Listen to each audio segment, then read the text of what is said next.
All right, this is going to be our walkthrough for the homework assignment titled More Semester 1 Review. So this is another review for your midterm here. Lots of limits, derivatives, and applications of the derivatives questions. Again, this doesn't necessarily mean this is all that's on the test. You want to do all of the different reviews for the midterm, so don't just rely on this one. We'll start off with a bunch of limits questions. So our first one here is the limit as x approaches 3 of x squared minus 9 over x cubed minus 8x squared plus 15x. We got two options here. One is to factor and cancel things out. And the other option is to use L'Hopital's rule. So because we can see that if we plug in 3 to this, right, to the numerator, the limit as x approaches 3 of x squared minus 9 is equal to 0. And the limit as x approaches 3 of x cubed minus 8x squared plus 15x is also equal to 0. Right? It's 27 minus 9 times 8, 27 minus 72 plus 45 is equal to 0 also. So we can use L'Hopital's rule, which says if the limit is indeterminate, 0 over 0, or infinity over infinity, we can just take the derivatives of the top and the bottom, so 2x and 3x squared minus 16x plus 15, and then just reevaluate. So we get 6 in the numerator, 2 times 3, and in the denominator we have 3 times 3 squared minus 16 times 3 minus 15. Well, that ends up being 6 over, let's see, that's 3 times 9 is 27, and 27 minus 48, and then minus another 15. So 27 minus 48, not minus 15, that's a plus 15 here. 27 minus 48 plus 15, right, the derivative of plus 15x is plus 15. So 27 minus 48 plus 15 is just negative 6. So we end up with 6 over negative 6, which is just negative 1. The other option, of course, was to just factor it right off the bat. Okay. So you can see that this is equal to a limit as x approaches 3 of x plus 3 times x minus 3 over, and if I factor an x out of this, right, x times x squared minus 8x plus 15, right, then we should be able to factor that into x minus 3 and x minus 5. We would see that because x is approaching 3, we can cancel the x minus 3's, which gives us a limit as x approaches 3 of x plus 3 over x times x minus 5, which we see as 6 over 3 times negative 2. Well, that's negative 6, so we still get negative 1. Either method is perfectly acceptable. You should know how to do both, but I don't care which one you use on the midterm. For our second question here, our second limit, we want to, of course, always plug in the 2 or whatever that a value is first to see if we get a number or something that's undefined. If we do, then we're done. If we don't, then we have to do extra work. So when we plug in 2 to this, we get 2 squared minus 7 times 2 plus 6 over 2 squared minus 4. Well, the denominator is 4 minus 4. That's 0. And the numerator, we've got 4 minus 14 plus 6. Well, that's just negative 4 over 0.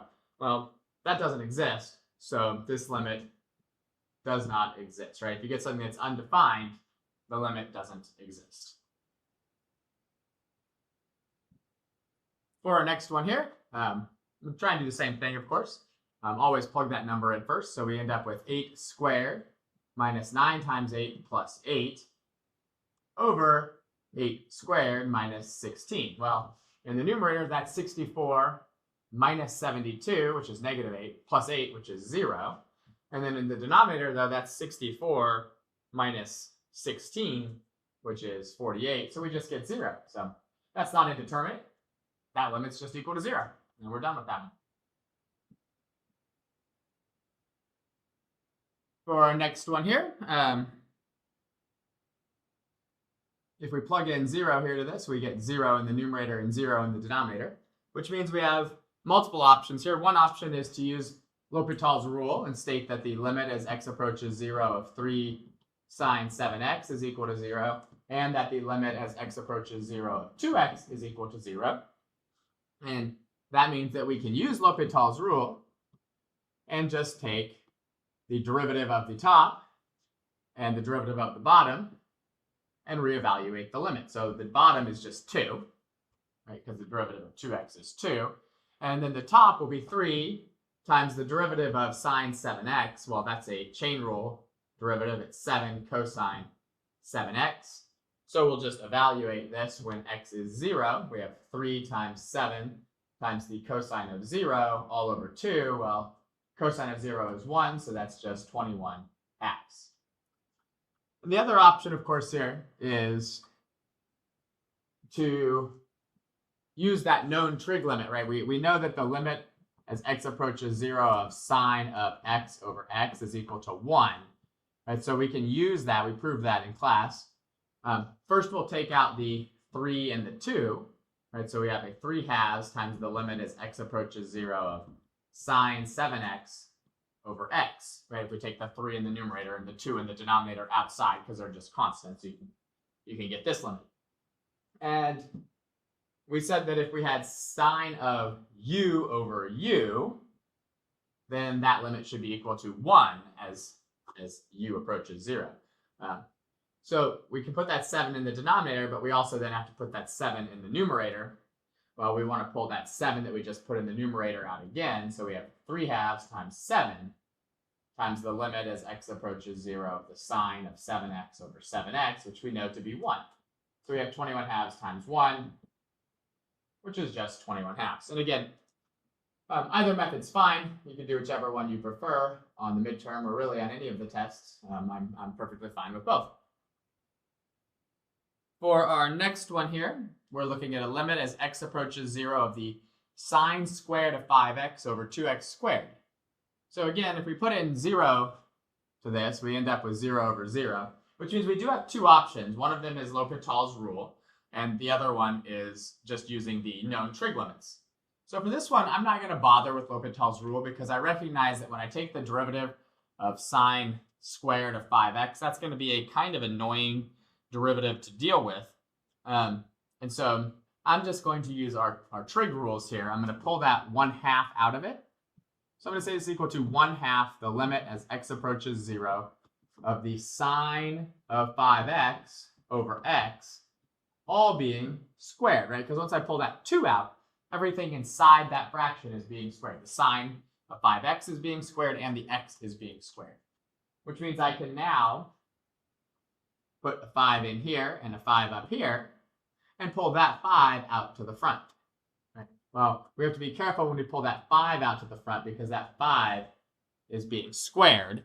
So when we pull it out, it's 5 squared over 2. And then now, because everything inside the limit is being raised to the second power, we can pull that power outside of the entire limit and say this is the limit as x approaches 0 of sine 5x over 5x, all being squared. So we end up with 25 over 2 here, 5 squared over 2, times 1 squared, which is just 25 halves. And again, you could have used L'Hopital's rule for this one, but it's kind of an annoying derivative there in the numerator.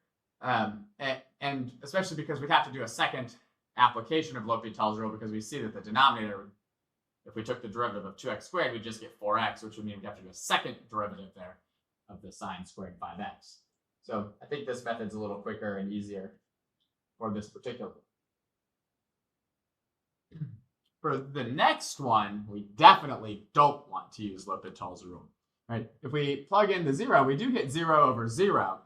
But if we think about this, like if I try to use L'Hopital's rule on sine to the 5th of 2x, I'm going to get a fairly straightforward first derivative, but the bottom's going to be 15x to the 4th, which is still going to be 0. And so I'm going to have to do L'Hopital's rule again, right? And if I did it with 15x to the 4th, right, that's going to be 60x cubed, but that's still 0 as x approaches 0, and so is 180x squared, and so on. I'm going to have to take a lot of derivatives here in order to use the the rule, to use L'Hopital's rule to finally get down to something that's not indeterminate. And so I'm going to go ahead and just use our regular limit rules here. I'm going to say this is 1/3 the limit as x approaches 0 of the sine of 2x over x, all being raised to the 5th power. At which point I can then put the 2 in here and the 2 in here so that I have sine 2x over 2x. Pull this 2 out to the front, giving me a 2 to the 5th power over 3. Now times the limit as x approaches 0 of sine 2x over 2x, all raised to the 5th power. Now, 2 to the 5th, that's 2, 4, 8, 16, 32, right? That's 32/3 times 1 to the 5th, because the limit as x approaches 0 of sine 2x over 2x is just 1, giving us an answer of 32/3.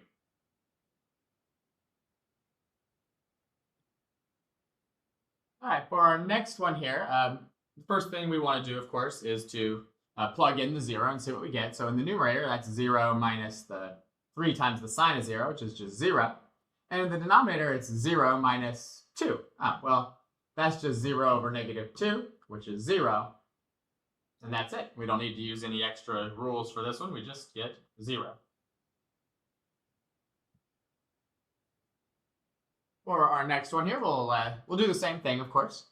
Right, so if I plug in 0 to this, right, we're going to see that the numerator is 0, right? 0 minus the sine of 0, which is 0, over 0 minus 0.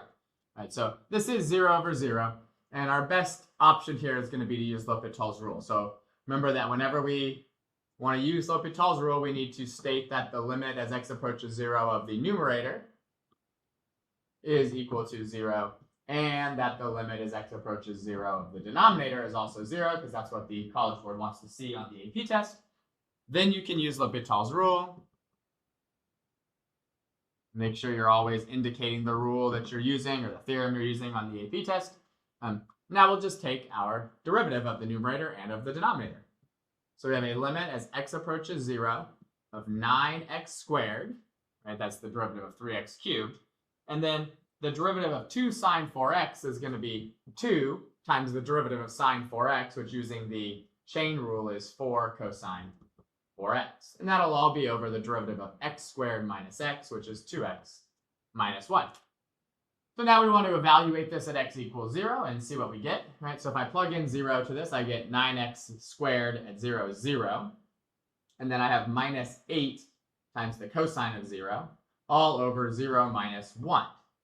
Right, so we end up with, because the cosine of 0 is 1, we end up with -8 over -1, which is, of course, just 8.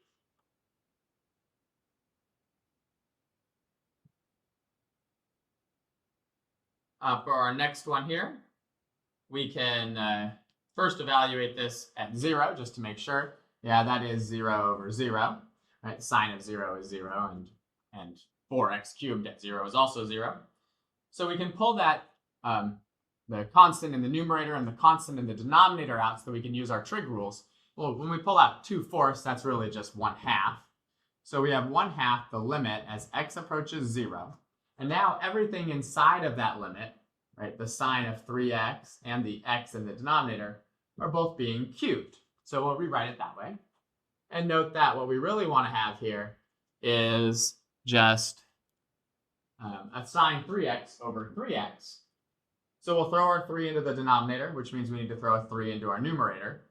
Well, we then need to pull that 3 out of the numerator, remembering that it's going to become 3 cubed. So we end up with 3 cubed over 2.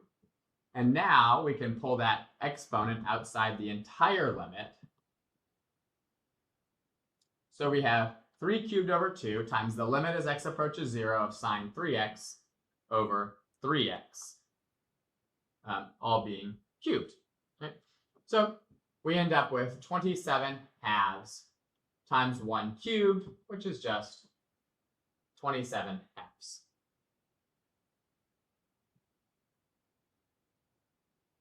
For our next one here, we've got the limit as x approaches infinity of 7x cubed over e to the x. Well, we have two ways to think about this one. One is just to recognize that, yes, this is infinity over infinity, but exponential functions always increase more rapidly than polynomial functions. So it's infinity over infinity faster, which means that the denominator is getting bigger much more quickly than the numerator, which means that this is trending towards 0. Now, if we didn't remember that order of how quickly things increase, right? Remembering that the fastest is exponential, followed then by polynomial, of course, in descending power order, then root functions, then log functions, right? This is the order from fastest to slowest.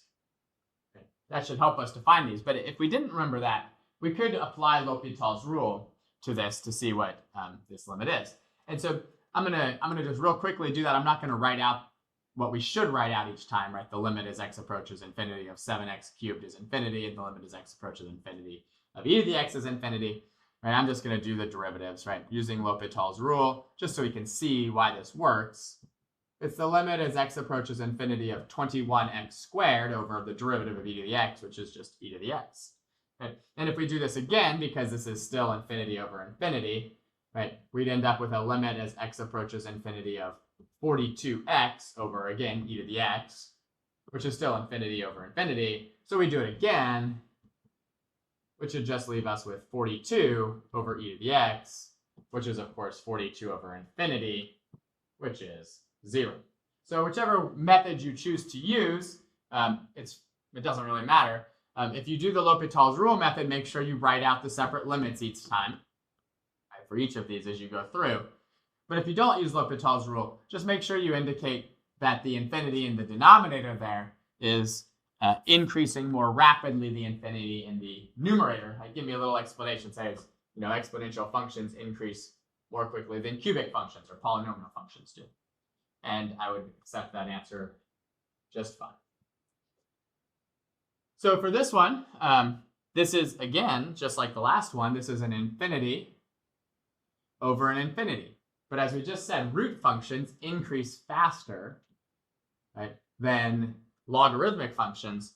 So if the top is getting bigger faster than the bottom, then our answer should just be infinity. It's the same situation here, right? They're both going towards infinity. And even though x to the 100 seems like it's increasing really fast, as we go towards infinity, 2 to the x is actually significantly larger than that, right? When we get to really, really, really big values of x, 2 to that power is much, much more than x to the 100th power. So a faster infinity over infinity is still going to be infinity.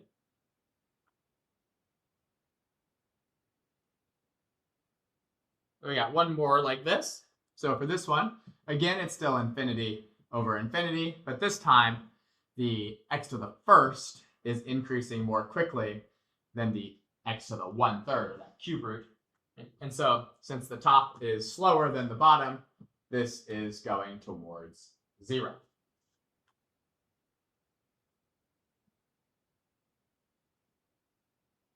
All right, for our next one here, we have a limit as x approaches infinity of e to the negative x squared plus x. Now, it's okay if you want to, there's a couple different ways to think about this. What I like to do is I just like to write out a, we'll say let u equal negative x squared plus x.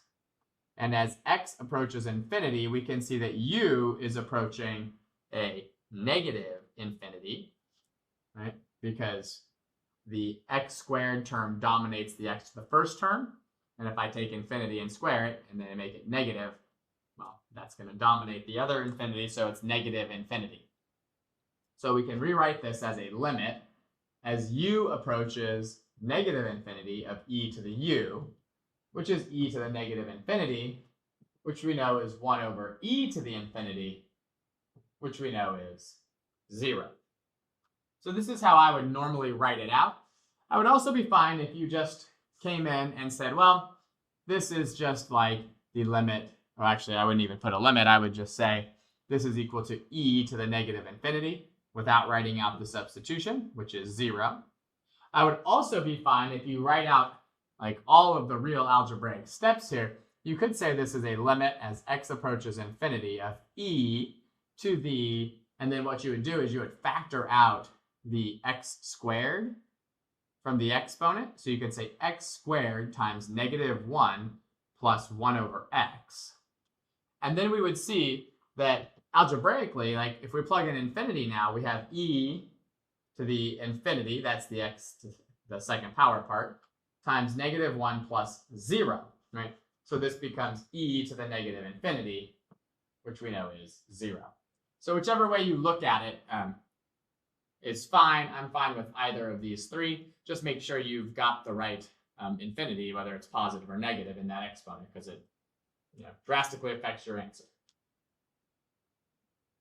So for this next one, I'm going to write, and I think for the rest of these that are similar to this, I'm going to write out the substitutions. I'm just going to say let u equal -x cubed minus x minus 1. And of course, the cubed term dominates that.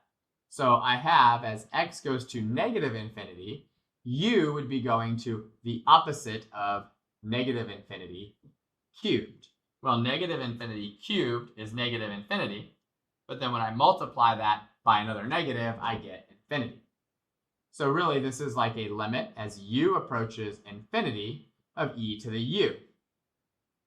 So now that's just e to the infinity, which is just infinity. And of course, you can factor out that x cubed to show, right, that minus x and that minus 1 are insignificantly small. But I'm fine with you just putting it down like this. So these natural log ones that we're going to see are very similar to our exponential ones. I'm going to write them out the same way. I'm going to say let u equal x squared minus 1. And as x goes to infinity, u is also going towards infinity, right? Because infinity squared is infinity, and if you subtract 1, it's still infinity. So this becomes a limit as u approaches infinity of just the natural log of u. Well, we know what the natural log function looks like. It looks like this, right? And it does go to infinity as x approaches infinity, right? So this becomes the natural log of infinity, which is just infinite.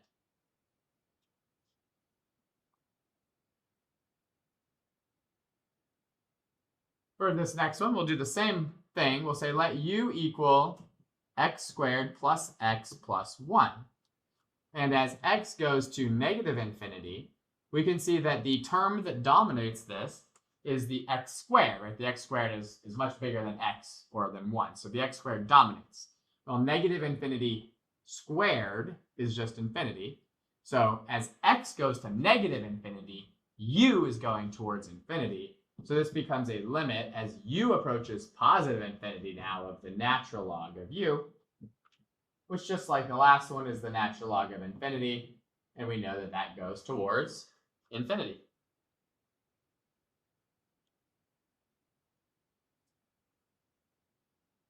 Here we've got a limit as x approaches negative infinity of another natural log, the natural log of x cubed minus 5x plus 7. So we'll do the same thing. We'll let u equal x cubed minus 5x plus 7. And as x goes to negative infinity, then u will also be going towards negative infinity, because negative infinity cubed is negative infinity. And the cubed part dominates the minus 5x and the plus 7.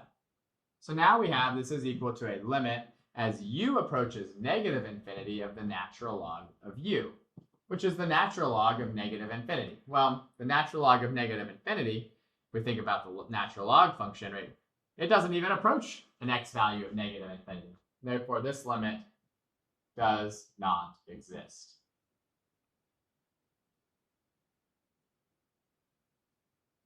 All right, one more of these here.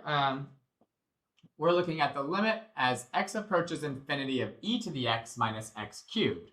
So do the same thing. We'll say u is equal to e to the x minus x cubed. And as x goes to infinity, we know that e to the x is much larger than x cubed. Therefore, the e to the x term dominates that u value. So as x goes to infinity, u goes to e to the infinity, which is just infinity, right? Because that one, again, like we said, it dominates. So we'll just rewrite this then as a limit as u approaches infinity of the natural log of u, which we've done a couple times now. That's the natural log of infinity, which is just infinity.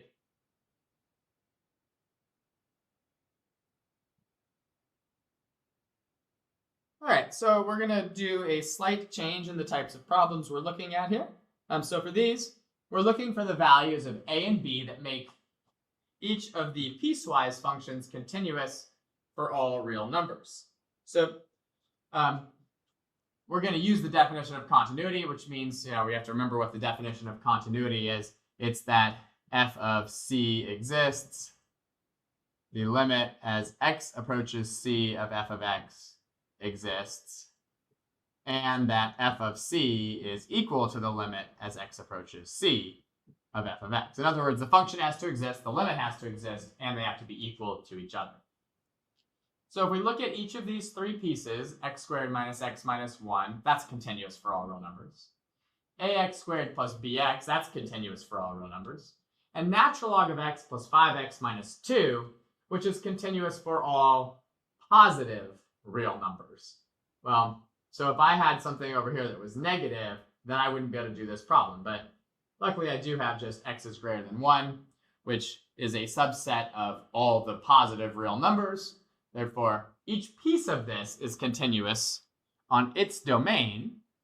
So we should be able to solve this just by finding the values of a and b that make the function match up at -2 and at 1. So step 1 is going to be to find the limit as x approaches -2 from the left of f of x, right? Because we can't have a limit as x approaches -2 if the limit from the left and the limit from the right don't match up. So if the limit as x approaches -2 from the left, we'll use the x squared minus x minus 1 piece for that. And so that'll be -2 squared minus -2 minus 1. Well, that'll be 4 plus 4. 4 plus 2 minus 1, which is just 5. Right? And then we'll do a limit as x approaches -2 from the right of f of x. Well, that means we need to plug it into ax squared plus bx. So that'll be a times -2 squared plus b times -2, or 4a minus 2b. So in order for the limit to exist, we need 4a minus 2b to equal 5. Right? And if that limit exists, right, then we can be guaranteed that it's equal to the value of f of a -2, right? Because f of -2 is also equal to 4a minus 2b, right? Because that's the portion of it where x equals -2, right? So all we need to do is find a set of numbers a and b that make that true. But that's not really all we need to do, because we also need to make this true at 1. So we need to do a limit as x approaches 1 from the left of f of x. So this time we'll use the ax squared plus bx for that. So that'll be a times 1 squared, which is just a, and then plus b times 1, which is just b. And we'll also need to do a limit as x approaches 1 from the right of f of x, right? Which will be the natural log of 1 plus 5 times 1, or 5, minus 2. Well, the natural log of 1 is 0, so that's just 5 minus 2, which is 3. So in order for the limit to exist at 1, we need a plus b to equal 3, right? So we need both of these things to be true. And we also need f of 1 to exist, which it does. F of 1, right, is the middle function there. It's just a plus b. So I know that the limit will equal the value of the function as long as I can make a plus b equal 3. So all I have to do is solve the system of equations with 4a minus 2b equals 5 and a plus b equals 3. So we have 4a minus 2b equals 5, and we have a plus b equals 3. Well, we have multiple ways that we can deal with this. I think, to me, the easiest one is just to multiply everything in this one by 2, right? Which will give us 2a plus 2b equals 6. And then I can just add those two together. 4a plus 2a is 6a. Negative 2b plus 2b is 0. And 5 plus 6 is 11. So we get a is 11/6. And if a is 11/6, we'll just plug that back into our a plus b equals 3. We have 11/6 plus b is equal to 3. Well, 3 is 18/6. So if I do 18/6 minus 11/6, I'll get b is equal to 7/6. And so those are the values of a and b that will make that function continuous for all real numbers.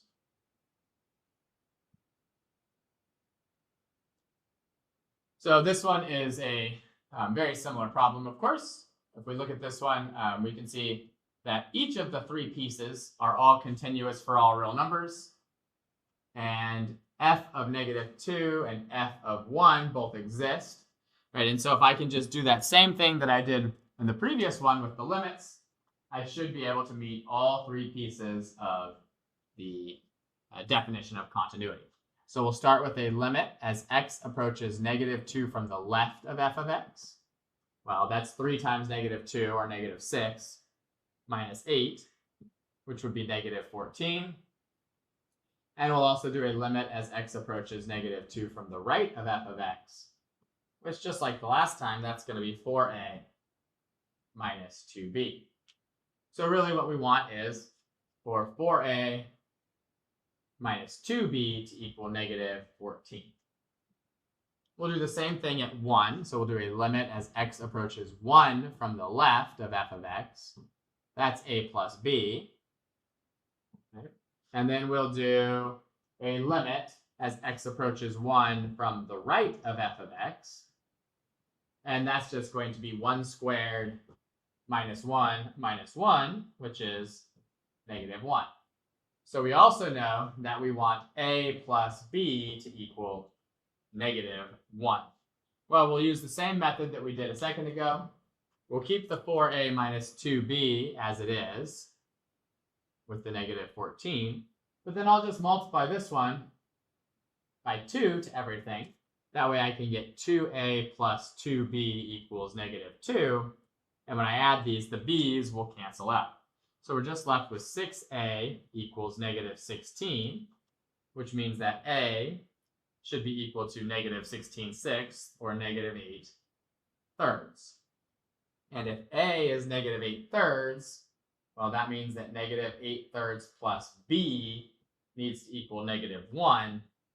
Well, we would then we'd add 8/3 to -3/3, which would give us b is equal to 5/3.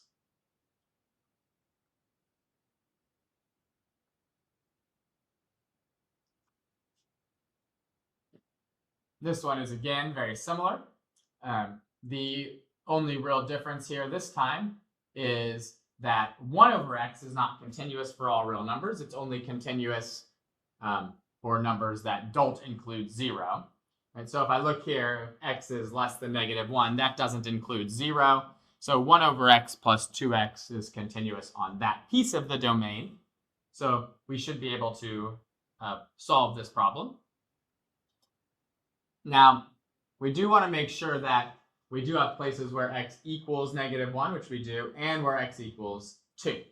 So as long as we have that, and as long as each piece is continuous on its selected portion of its domain, then we should be able to solve the problem by just doing those same limits. This time it'll be a limit as x approaches -1 from the left, which will be 1/-1 plus 2 times -1, or -1 minus 2, which is -3. And we'll also do a limit as x approaches -1 from the right of f of x. This time that's going to be a -1 squared is 1, so that'll just be a, and then minus b. So one of our two equations here is going to be a minus b equals -3. We'll do the same thing with 2, because that's the other point where these functions match up. And we have limit as x approaches 2 from the left of f of x is going to be 4a plus 2b, using that middle piece. And then the limit as x approaches 2 from the right of f of x, we'll use the bottom piece. That's going to be 3 times 2, which is 6, minus 2 cubed, which is 8, so negative 2. So we've got 4a plus 2b equals negative 2. And so once again, we'll do the similar thing that we did in the last ones. We'll keep the 4a plus the 2b equals negative 2. We'll multiply a minus b equals negative 3 by 2, so that the 2b and the negative 2b will, all cancel out. And so, that would be 2a minus 2b equals negative 6. When we add them together, we're going to get 6a equals negative 2 plus negative 6 is negative 8. Or a is equal to negative 8/6, which is negative 4/3. And since a minus b, or negative 4/3 minus b, needs to equal negative 3, well, we can just solve that for b, right? We would need to subtract 5/3, right? Because then we'd have negative 4/3 minus 5/3. That'd be negative 9/3, which is negative 3. So b should be equal to 5/3.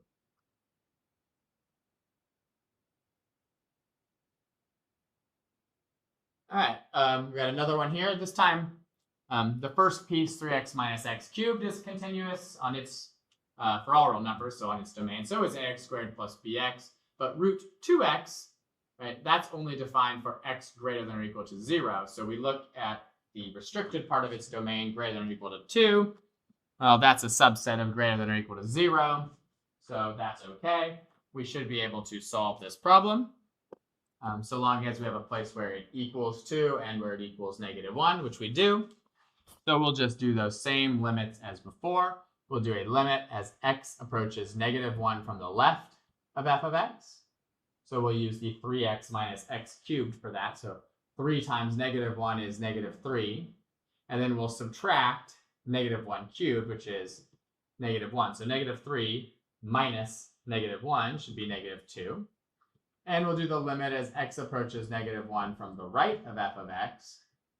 Well, negative 1 squared is 1, so that'll be an a, and then minus b. So one of our two equations that we're going to use is a minus b equals negative 2. Then we'll do the limits as we approach 2 from the left and the right. So we'll have a limit as x approaches 2 from the left of f of x. And so as we approach 2 from the left, that's just going to be 4a plus 2b. And as we do a limit as x approaches 2 from the right, well, that's going to be the square root of 2 times 2, so root 4. And then minus 2, and then plus 5. Well, root 4 is 2, so 2 minus 2 plus 5 should be 5. So our second equation is 4a plus 2b equals 5. So once again, we'll keep the 4a plus 2b equals 5. We'll multiply the a minus b equals negative 2 by 2 to everything. So get 2a minus 2b equals negative 4. When we add these together, we get 6a equals 1, or a is equal to 1/6. If a is 1/6, we can just say 1/6 minus b needs to equal negative 2. Well, negative 2 is negative 12/6. So if I have a positive 1/6, I would have to subtract 13/6 to get negative 2. So b will be 13/6.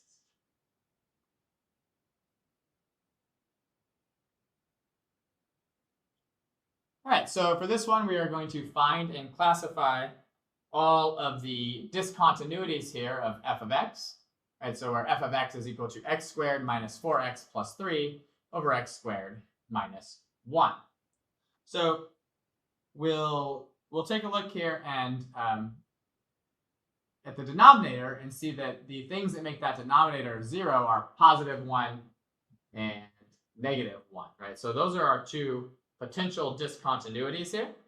So what we'll do is we will we'll find the limit as x approaches 1 and the limit as x approaches -1 of this function and see what happens. So we'll start with the limit as x approaches 1 of f of x. And so if I do that, when I plug in 1 to that, I get 0 over 0. So I'm gonna factor this. I could use L'Hopital's rule, but I'm just gonna factor it. It factors into x minus 3 and x minus 1 in the numerator and x plus 1 and x minus 1 in the denominator. And so we can cancel out the x minus 1s, giving us a limit as x approaches 1 of x minus 3 over x plus 1. Well, 1 minus 3 is -2, and 1 plus 1 is 2. So we get a limit that's equal to -1. And so what we can see then is that the limit exists, but f of 1 does not exist. And so our rule here with classifying discontinuities is that if the limit exists, but the function does not exist, then at x equals that value 1, we have a removable discontinuity. Right. So then we'll want to do the limit as x approaches -1 of this function. And we can see that when we do that, the denominator is still going to be 0. Right? And our numerator, right, is -1 squared, which is 1, minus 4 times -1, so plus 4 and then plus 3. Right, we end up with 8 over 0. Well, 8 over 0, as we are approaching 8 and approaching 0, is, depending on which side of 0 we're on, either positive or negative infinity, which tells us that x equals -1 is an infinite discontinuity.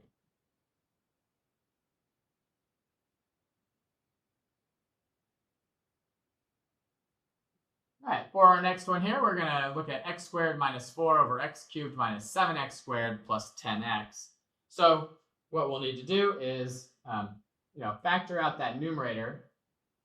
I'll factor the numerator and then the denominator. Factor out the denominator to see when it has discontinuities. So it's x times, well, if I factor out the x, it's x times x squared minus 7x plus 10, which should be x minus 2, and also x minus 5. So we can see that our three possibilities for our discontinuities, are going to be x equals 0, x equals 2, and x equals 5. So we need to do the limits as x approaches each of those numbers. So the limit as x approaches 0 of f of x, well, that's just going to be a -4 over 0, which is positive or negative infinity, which tells us that x equals 0 is an infinite discontinuity. We'll do the same thing for 2. So the limit as x approaches 2 of f of x. This time, as we approach 2, we can cancel out the x minus 2's. So this is a limit as x approaches 2 of x plus 2 over x times x minus 5. Well, 2 plus 2 is 4. And then we have 2 times -3. So we end up with 4 over -6, right, which is just -2/3. But we know that f of 2 does not exist. So when the limit exists, but the function does not exist, that is a removable discontinuity. And then lastly, we'll do the limit as x approaches 5 of this function. Well, as x approaches 5, we end up with 5 squared is 25 minus 4, which is 21. So we have a 21 in the numerator, but in the denominator, we have 5 times 3 times 0. So as we approach 5, we're approaching 0 in the denominator, which means we're going towards positive or negative infinity, telling us that x equals 5 is an infinite discontinuity. So we'll do one more of these. Again, we'll want to factor out the numerator and the denominator here. So the denominator is x times x squared plus 2x minus 15. And the numerator is x times x squared minus 9. So this ends up being x times x plus 3 times x minus 3 in the numerator over x times, looks like that'll be x plus 5 and x minus 3. So x plus 5 and x minus 3. And so we'll just find the limit as we approach 0, -5, and 3. So we'll start with -5. Right? The limit as x approaches -5 of f of x. Well, that ends up being, I don't know, whatever -5 times -2 times -8 is, all over -5 times 0 times -8, which is just 0. So this is positive or negative infinity, which tells us that at x equals -5, we have an infinite discontinuity. We'll do the same thing for 0. So we now have a limit as x approaches 0 of f of x. Well, I can cancel out the x's, right? Which is just going to leave me with 3 times -3 in the numerator, which is -9, and 5 times -3 in the denominator, which is going to be -15. Well, the negatives cancel, and I can divide both of those by 3, so that gives me 3/5. Well, since the function exists, but since the limit exists, but the function does not exist, x equals 0 is a removable discontinuity. And then to do the limit as x approaches 3 of this function, we can see that the x minus 3's cancel. So we're just left with 3 times 6 in the numerator, and in the denominator we're left with 3 times 8, right? Because the x minus 3's have canceled out, so that's all that we're left with. The 3's there obviously cancel, and then 6/8 should simplify down. You divide them both by 2, right? You get 3/4. But we know that f of 3 does not exist, so since the limit exists, but the function does not exist, that tells us that x equals 3 is a removable discontinuity.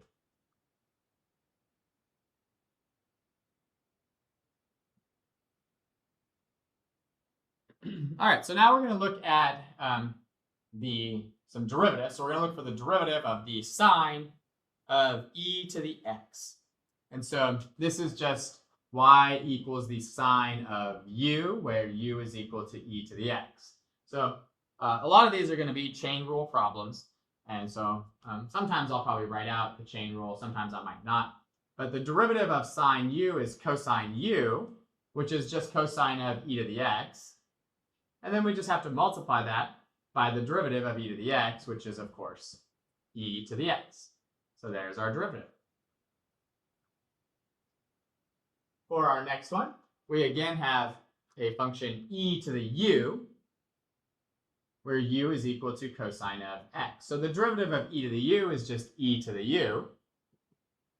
And then we'll multiply by the derivative of the cosine, which is negative sine of x. And for these very basic chain rule ones, you can just go straight to the answer. I don't need you to even write out the e to the u and the u equals u equals cosine x. This would be perfectly fine. Just go straight to the answer. Right? This one is a power rule problem with the chain rule. It's u to the 6th, where u is 10x minus 3. So we take the derivative. We do 6 times u to the 5th. And then we multiply it by the derivative of 10x minus 3, which is just 10. Right? So we end up with 60 times 10x minus 3 to the 5th power. Now this one is a little more complicated because this one is cosine of x to the power of x. So anytime you have a function being raised to the power of another function, the technique we want to use is logarithmic differentiation, which means we're going to take the natural log of both sides of this. And the reason that we want to do that, right, it's the natural log of cosine x to the x, is so that I can take this x that's now in the exponent of a logarithm and bring it out into the front of it. So I can rewrite this as natural log of y equals x ln of the cosine of x. Looks like I forgot to write my x there. Don't forget your x on the cosine. Cosine doesn't mean anything without an angle attached to it, right? So we have x ln cosine x equals ln y. Now we differentiate implicitly. Derivative of natural log of y is 1 over y dy dx. And the derivative of x ln of cosine x, we'll have to use the product rule. So it's x times the derivative of the natural log of cosine, right? That's the natural log of a function, so it's 1 over the function. And then times the derivative of the function, so the derivative of cosine is negative sine. Then we'll add to that the derivative of x, which is 1, times the natural log of the cosine of x. So now we'll rewrite this as dy dx is equal to, and of course, to get rid of the 1 over y, we have to multiply by y. But because we started out as a function in terms of x, we don't want to write a y there. We're just going to write what y was equal to. It was equal to the cosine of x to the power of x. And then that's all times negative x sine x over cosine x plus the natural log of the cosine of x. And that's our final answer. If you want, you can rewrite the sine over the cosine into tangent, but you don't need to do that necessarily. Might look a little nicer because then you don't have the fraction, but not a big deal. All right, we want to find the derivative of y equals x over tangent x. So this is just going to be a quotient rule problem. So our derivative, y prime, should just be the denominator times the derivative of the numerator, which is just 1, and then minus the numerator times the derivative of the denominator, which is secant squared x, all over tangent squared x. And so really, all this is just tangent x minus x secant squared x all over tangent squared x. You could rewrite those in sines and cosines and do a little bit of simplification if you wanted to, but I don't really necessarily care about that. It wouldn't really make it look much simpler. So this is a good answer.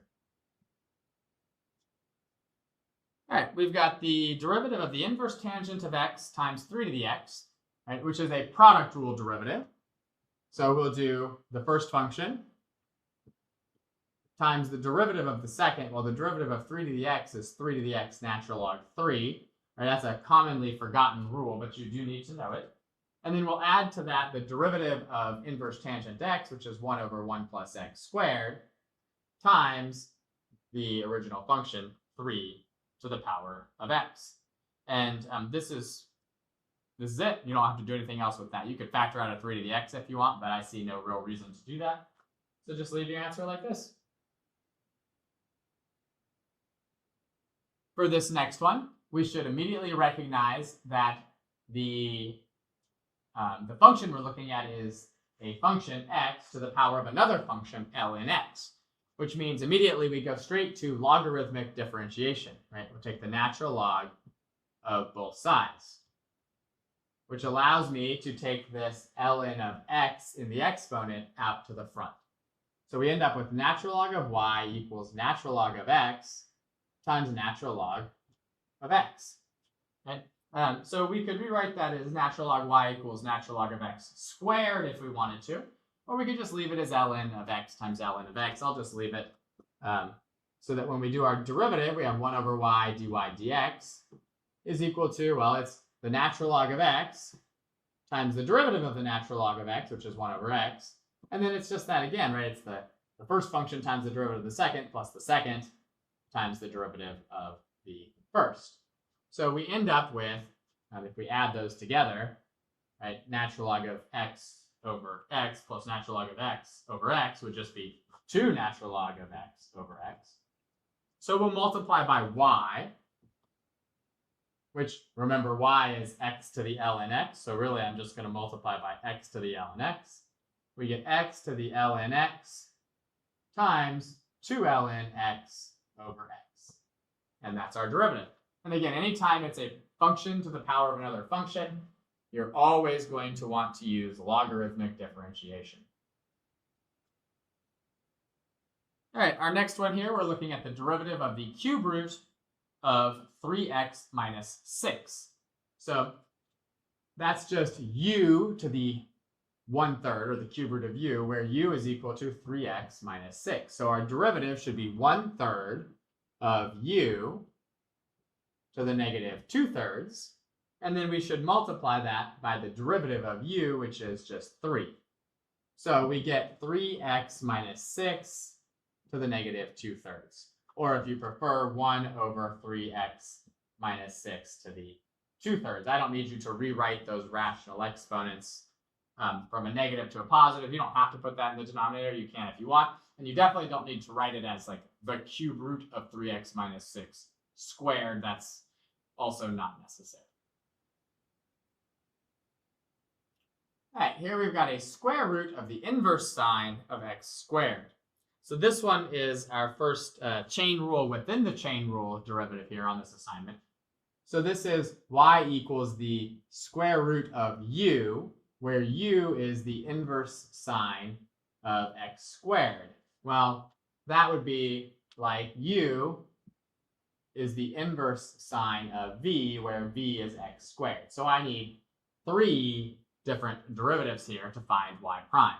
Right? Y prime should be 1 over 2 root u. So u is the inverse sine of x squared. Then we should multiply that by the derivative of the inverse sine of v, which we know that is 1 over root 1 minus v squared. And then we should multiply that by the derivative of v, which is 2x. Right, so the root u became this, the u became this, and the v became this. And we can see, I think, that the 2's will cancel. So we're just left with an x in the numerator. And in the denominator, we have a square root of the inverse sine of x squared. And we also have a square root now of 1 minus x to the power of 4.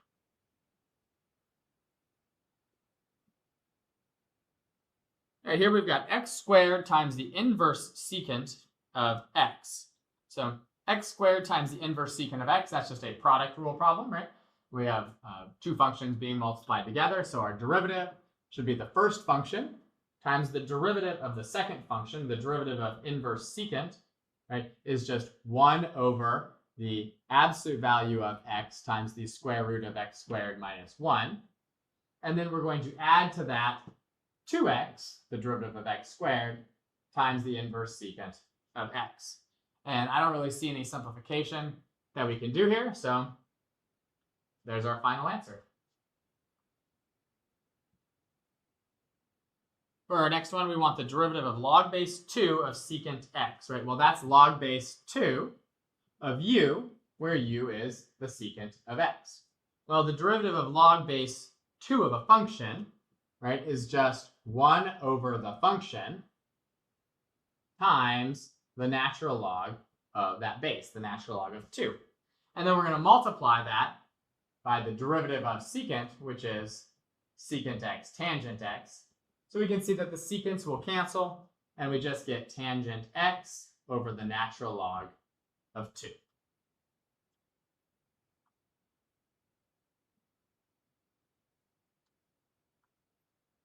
All right, 3x to the power of cotangent x. Well, 3x is a function, and cotangent x is a function. So this is a function being raised to the power of another function, which means we need to do logarithmic differentiation. We'll have the natural log of y is equal to the natural log of 3x to the cotangent x. And we'll be able to take that cotangent x out into the front.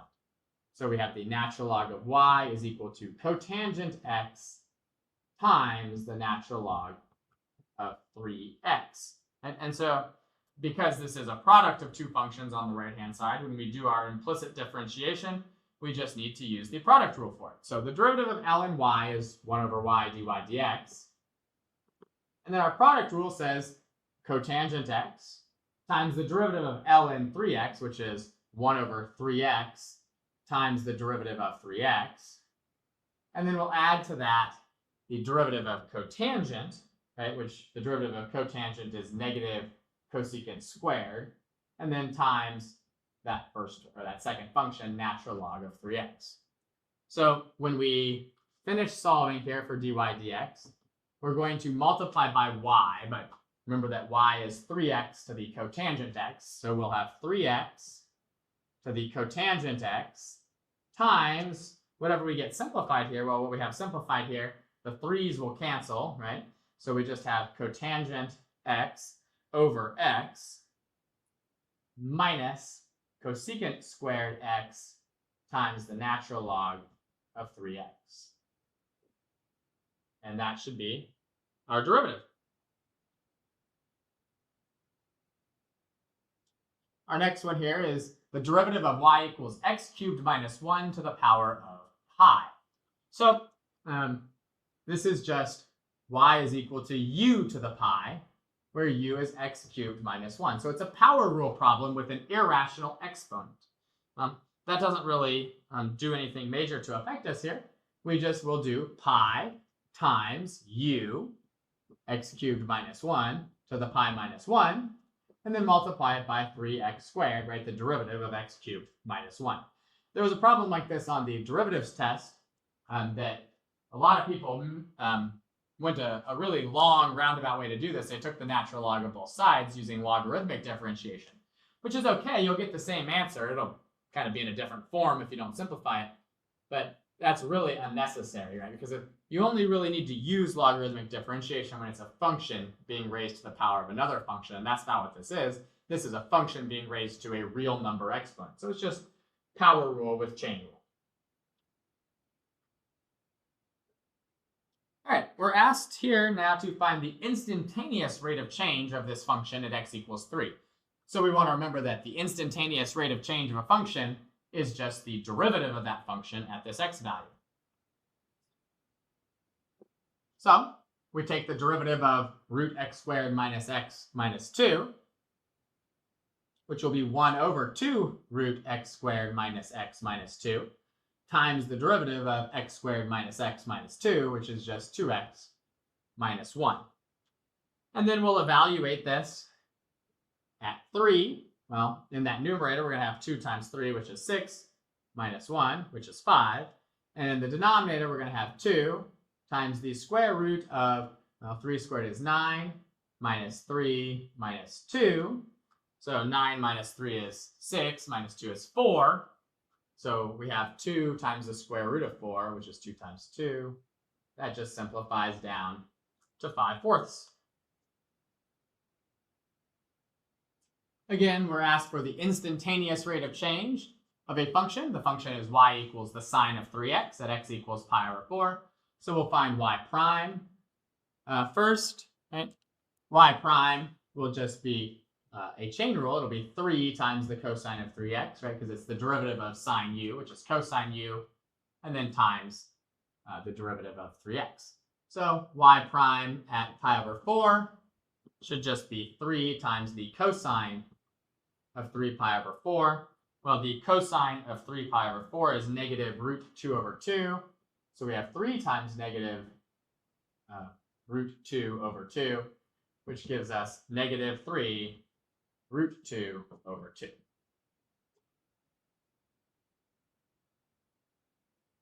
Another instantaneous rate of change.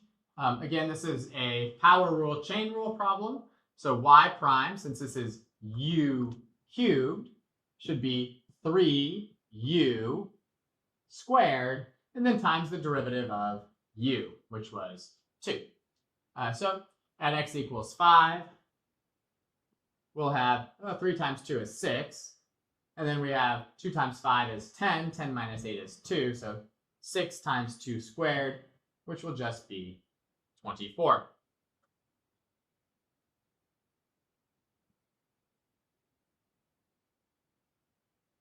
Another instantaneous rate of change one. So it's y equals the natural log of x squared minus 3x at x equals negative 1. So we'll just take our derivative. And since natural log is not always defined, we should make sure that if we plug negative 1 into that, we get an actual positive number inside the natural log, which we do, right? We get the natural log of 4. So if we want to find the instantaneous rate of change, we'll just find the derivative. Natural log of u tells us the derivative is 1 over u times the derivative of u, which is 2x minus 3. We just want to evaluate that at negative 1. Well, that'll be negative 2 minus 3 over 1 plus 3, so negative 5 over 4. And another instantaneous rate of change one. So the derivative of e to the 3x, right? That's e to the u, so it's e to the u times the derivative of u, so 3e to the 3x, which is equal to, at natural log of 2, that should be 3e to the 3 ln 2, which you should definitely simplify, right? So that's the same as 3e to the natural log of 2 cubed, right? Because I can bring that in as an exponent. And 2 cubed is 8, so this is 3e to the natural log of 8. Well, e to the natural log of 8 is just 8, so this is 3 times 8, which is 24.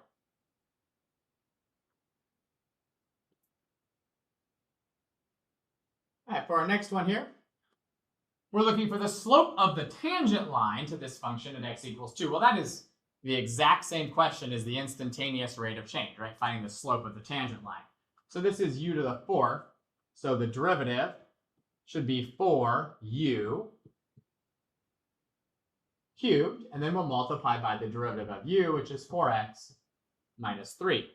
We'll evaluate this at x equals 2, which gives us 4 times, this is 2 times 2 squared, that'd be 8, minus 3 times 2, which is 6, plus 1 cubed, and then 4 times 2 is 8, 8 minus 3 is 5. So looks like we end up with 4 times 3 cubed times 5, or 20 times 27, right? 4 times 5 is 20, 3 cubed is 27. 20 times 27 should be 540.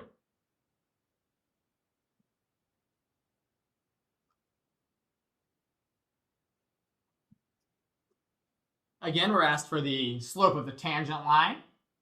So we need a derivative. So that's inverse sine of u. So that should be 1 over root 1 minus u squared times the derivative of u. The derivative of x squared is 2x. So y prime at 1/2 should be 2 times 1/2 over the square root of 1 minus 1/2 squared, and then squared, or 1/2 to the 4th power. Well, 1/2 to the 4th power would be 1/16. So we end up with 1 over root, 1 is 16/16. So if I have 16/16 and subtract 1/16, that should be 15/16. Well, that should be 1 over the square root of 15 over 4. And then, of course, we can take the reciprocal of that to get 4 over root 15. I don't care if you rationalize the denominator. If you want to give me 4 root 15 over 15 as your answer, that's fine, but I'll accept this as well. All right, our next one here is another slope of the tangent line problem. So if we're looking for the slope of the tangent line to y equals the cube root of x squared plus 4, that's u to the 1/3, where u is x squared plus 4. So our derivative should be y prime is 1/3 of x squared plus 4 to the negative 2/3, and then times the derivative of x squared plus 4. So if we rewrite this, it's y prime is equal to 2x over 3 times x squared plus 4 to the 2/3 in the denominator. And of course, we want to evaluate this when x is equal to 2. So y prime of 2 should be a 4 in the numerator. And in the denominator, we should have 3. And then times 2 squared, which is 4, plus another 4, which is 8. So 3 times 8 to the 2/3. Well, that's still going to be a 4 in the numerator and a 3 in the denominator. If we evaluate 8 to the 2/3, right? First, we do the cube root part, because the cube root of 8 is 2. And then we square that 2, so we end up with 3 times 4. The 4's cancel clearly, and we just get 1/3.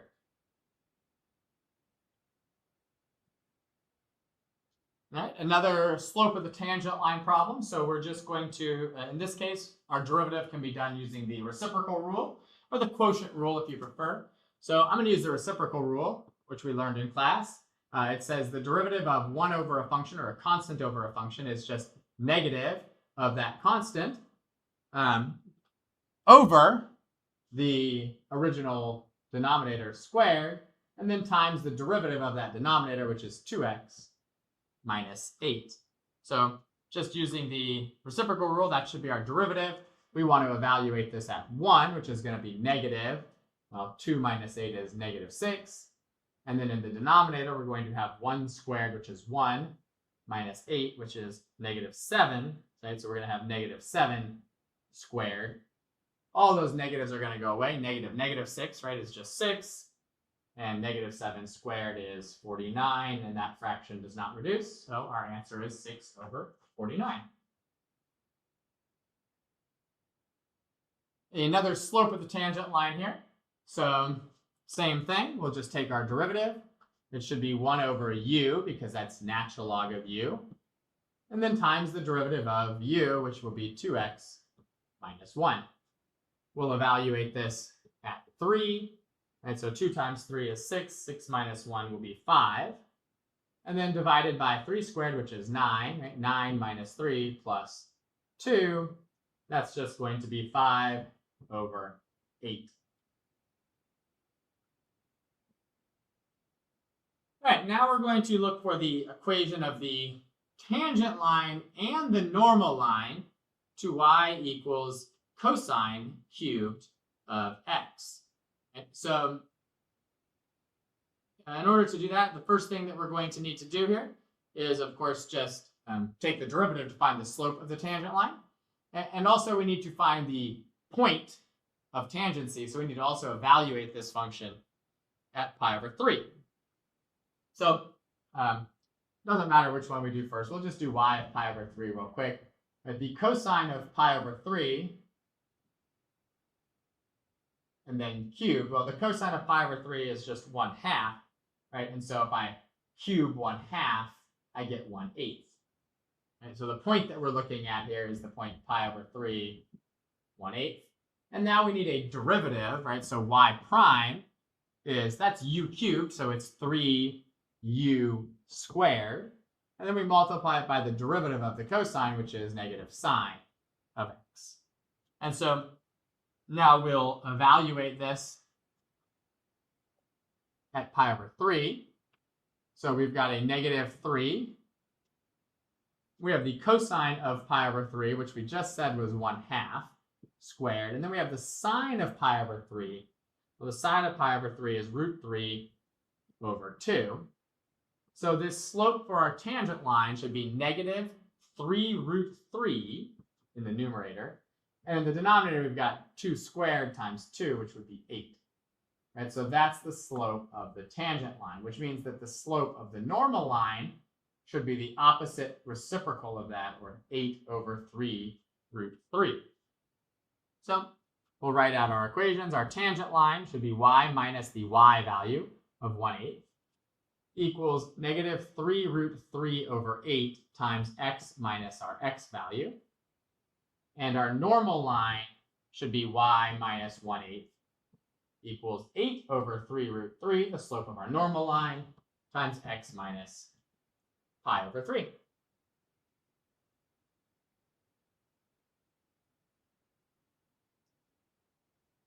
All right, we're looking for the slope of the tangent and the normal line again, this time for sine x cosine x at x equals pi over 4.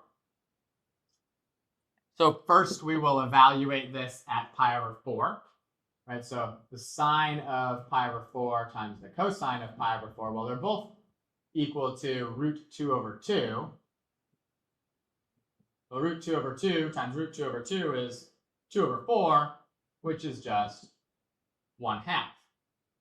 Right? So we're looking at the point pi over 4, comma, 1/2. And now we will find our derivative of this function and evaluate it at pi over 4. So y prime, we'll use the product rule to find that because it's sine times cosine. So it's sine of x times the derivative of cosine, which is negative sine of x, plus cosine times the derivative of sine, which is also cosine. So we end up with cosine squared x minus sine squared x. Now we can just plug in pi over 4 right here, or we can recognize that this is the same as the double angle identity for cosine. And this is the same as cosine of 2x. And if I evaluate y prime, which is cosine of 2x at pi over 4, that'd be the cosine of 2 times pi over 4, or the cosine of pi over 2. Well, the cosine of pi over 2 is equal to 0, which means that the slope of our tangent line is 0, which means that a perpendicular line to that, the normal line, would be undefined, which means that we have a horizontal tangent line and a vertical normal line. Well, to write the equation of a horizontal line, you just do y equals the y value, which is a half. And to write the equation of a vertical line, you just do x equals the x value, which is x equals pi over 4. So those are our two equations.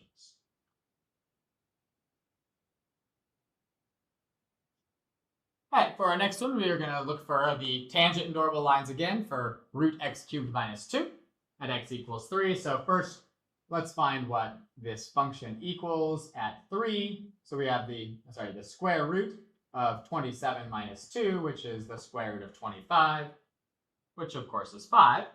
Right, so we're looking at the point 3, 5.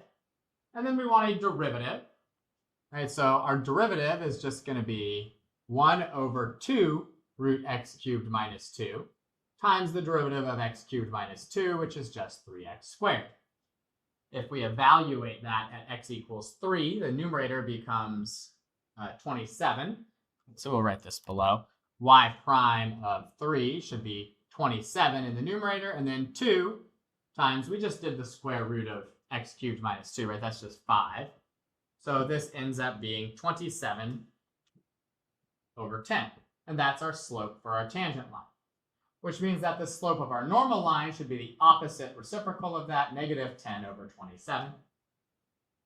So when we use point slope form to write our equation, it's y minus 5 equals 27 tenths times x minus 3. And for our normal line, it's y minus 5 equals negative 10 27ths times x minus 3.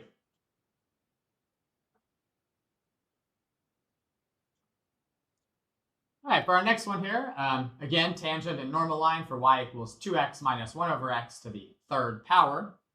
So to find the derivative of this, we'll just use the power rule. Actually, before we do that, we'll evaluate this at 1, right? It's 2 times 1, which is 2, minus 1, cubed. So that's just 1. So the point we're looking at here is the point 1, 1. And now we'll take our derivative using the power rule with the chain rule, right? It's u cubed, so it's 3 u squared times the derivative of u, which is 2, and then minus x to the negative 1. Well, the derivative of that should be plus 1 over x squared. And if we evaluate that at x equals 1, we get 3 times, we just did 2x minus 1 over x, right? That's just 1. So 3 times 1 squared times 2 plus 1 over 1, so 2 plus 1. Well, that just gives us 9 as the slope of our tangent line, which means that the slope of our normal line is negative 1 over 9. So our tangent line is y minus 1 equals 9 times x minus 1. And our normal line is y minus 1 equals negative 1/9 times x minus 1.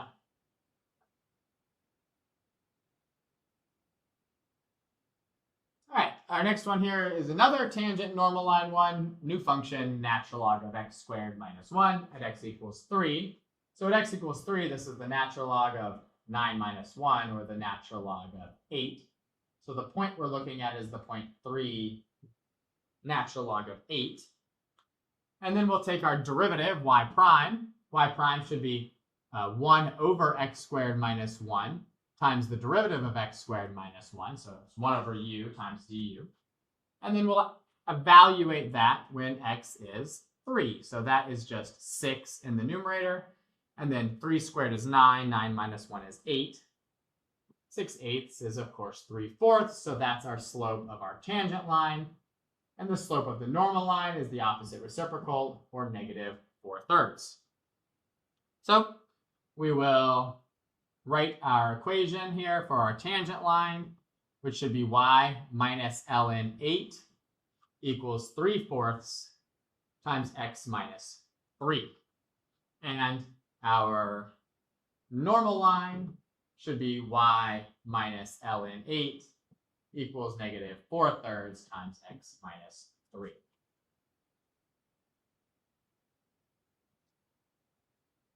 All right, that is the end of the tangent normal line one. So next we're going to try to approximate the change in the surface area of a sphere if the radius changes from 2 to 2.2. So this is a differentials question, which means we're just going to take the derivative of each side, thinking about the derivative of a as a small change in the area, and the derivative of the 4 pi r squared as an 8 pi r times the small change in the radius.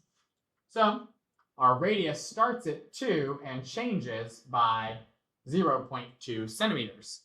So to find dA, we're just going to do 8 pi times r, which is 2, times dr, which is 0.2.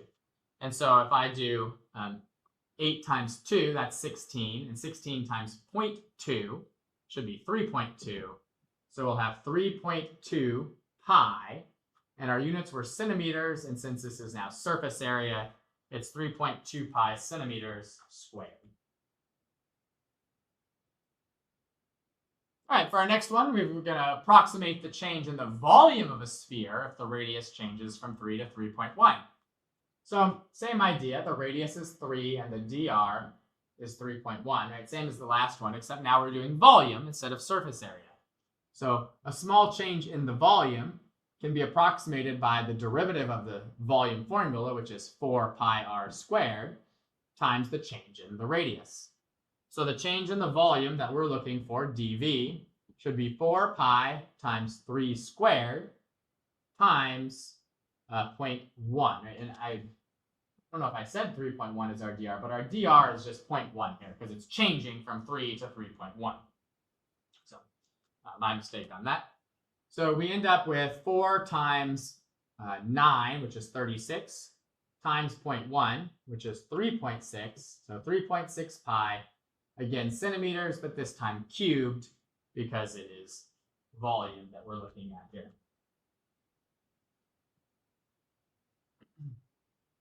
All right, for our next one here, we're going to approximate the change in the area of an equilateral triangle if our side lengths all increase from 5 to 5.1.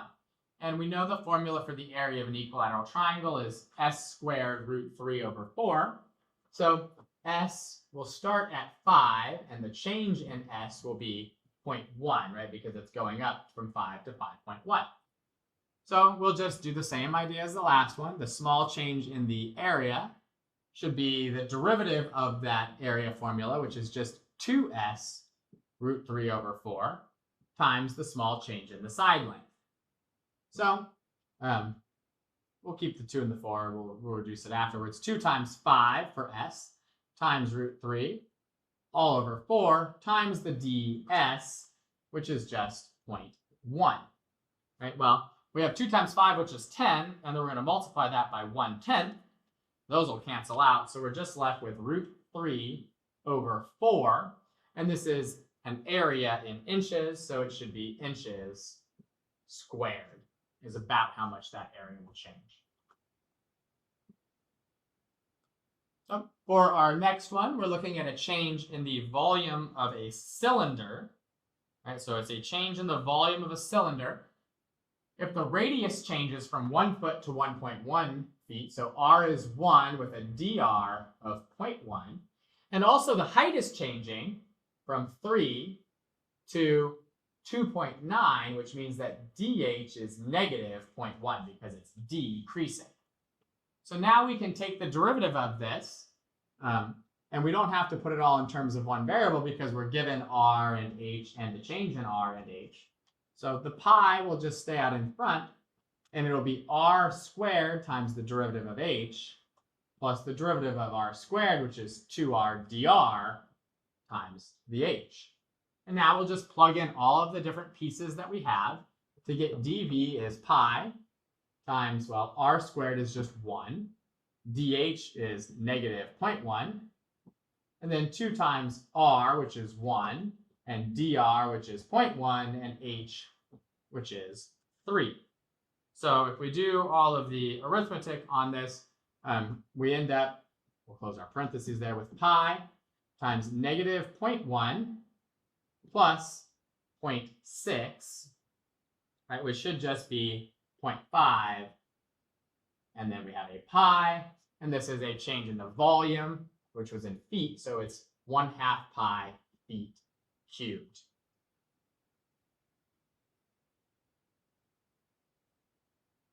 All right, for our next one here, we're going to approximate the change in the volume of a cone if the height is staying constant, but the radius decreases from 3 to 2.9. So the height is 2, but the dh is 0. It's not changing. Right? And the radius is 3, and it's changing by negative 0.1. It's going down to 2.9.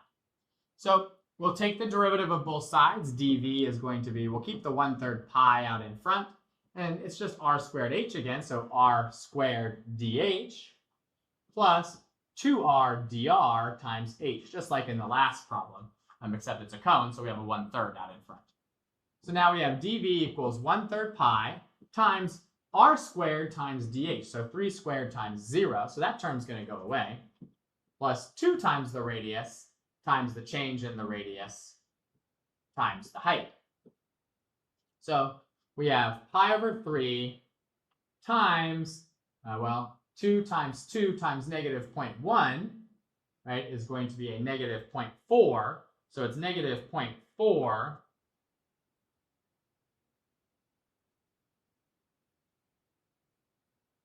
times another 3, and I'm just going to leave that as it was, right, because I'm going to cancel those 3's out and get negative 0.4 pi, and this is volume in inches, so inches cubed.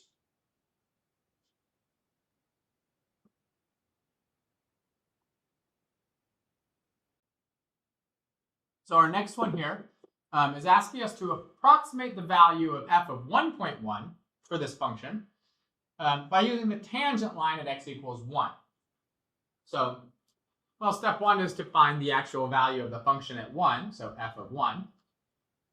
That would be 1 cubed, which is 1 minus 2 times 1 plus 6. So 1 minus 2 is negative 1. Negative 1 plus 6 is 5. So we're looking at the point 1, 5. So we now have the point for our tangent line. And then we need to go and we need to find the derivative of our function. So f prime of x is going to be 3x squared minus 2. So if we evaluate that at 1, right, we're going to get 3 times 1 squared, which is 3, minus 2, which is just going to be 1. So our equation of our tangent line should be y minus the y value equals our slope, which was 1, times x minus 1. And if we're going to evaluate this at 1.1, we'll get y minus 5 equals 1.1 minus 1. Well, 1.1 minus 1 is just 0.1. And if we add 5 to that, we get y equals 5.1. So that's our approximation using the tangent line. And then we want to determine if that's an overestimate or an underestimate, which means we need to take a second derivative. Right? Our second derivative is just 6x. Well, if we evaluate 6x at x equals 1, so at x equals 1, we just get 6, which is a positive number. Well, a positive second derivative tells us that the function is concave up. If function is concave up, right, then that means that a tangent line is always going to lie below it, which means that this is an underestimate.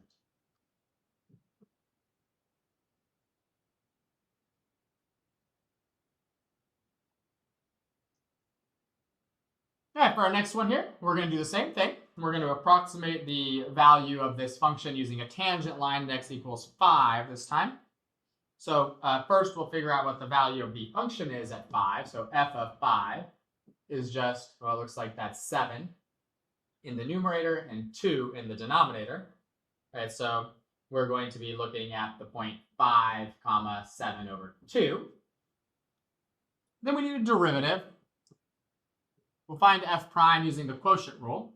So that'll be the denominator times the derivative of the numerator plus the numerator times the derivative of the denominator all over the denominator squared. Right? Well, if I simplify that numerator out, I have x plus another, I put a plus inside there. That should be a minus sign in between there. So v du minus u dv, so my mistake there. So we have an x minus an x, which should cancel out. And then a -3 minus a 2, which will be -5 in the numerator, all over x minus 3 squared.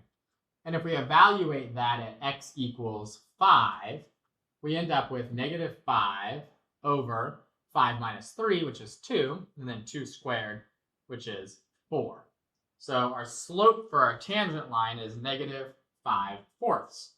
So when we write that tangent line, it should be y minus our y value equals m, our -5/4, times x minus our x value. And so if we go ahead and plug in 4.9 into this, we end up with y minus 7/2 equals -5/4 times 4.9 minus 5, which is -0.1 or -1/10. Okay, so really what we're looking at here, if I reduce this down, is y equals, and I'm going to add the 7/2 over, so 7/2 plus, because the negatives will cancel, that's 5/4 times 1/10. Well, the 5 over the 10 is just a half, so it's 1/4 times 1/2, so 1/8. And we should be able to combine those two together, right? If we multiply these 7/2 by 4 over 4, that should be 28/8. So 28/8 plus 1/8 is 29/8. And then we need to determine if this is an underestimate or an overestimate. So we'll use the second derivative to do that. So remember that our first derivative was -5 over x minus 3 squared. And then to find our second derivative, I'll just use the reciprocal rule here to find our second derivative, right? Our reciprocal rule says that the second derivative of a constant over a function is the opposite of the constant, so that's the opposite of -5, times the derivative of the denominator, which is 2 times x minus 3 to the first power, and then times the derivative of x minus 3, which is just 1, all over the denominator squared. So x minus 3 squared would be x minus 3 to the 4th. Well, I can rewrite this as 10 over x minus 3 cubed. Right, so 10 over x minus 3 cubed is our second derivative. And if I evaluate that at 5, we end up with 10 over 2 cubed, which is clearly a positive number, which means that this function is concave up, and a tangent line, once again, will be, just like on the last problem, this one is an underestimate.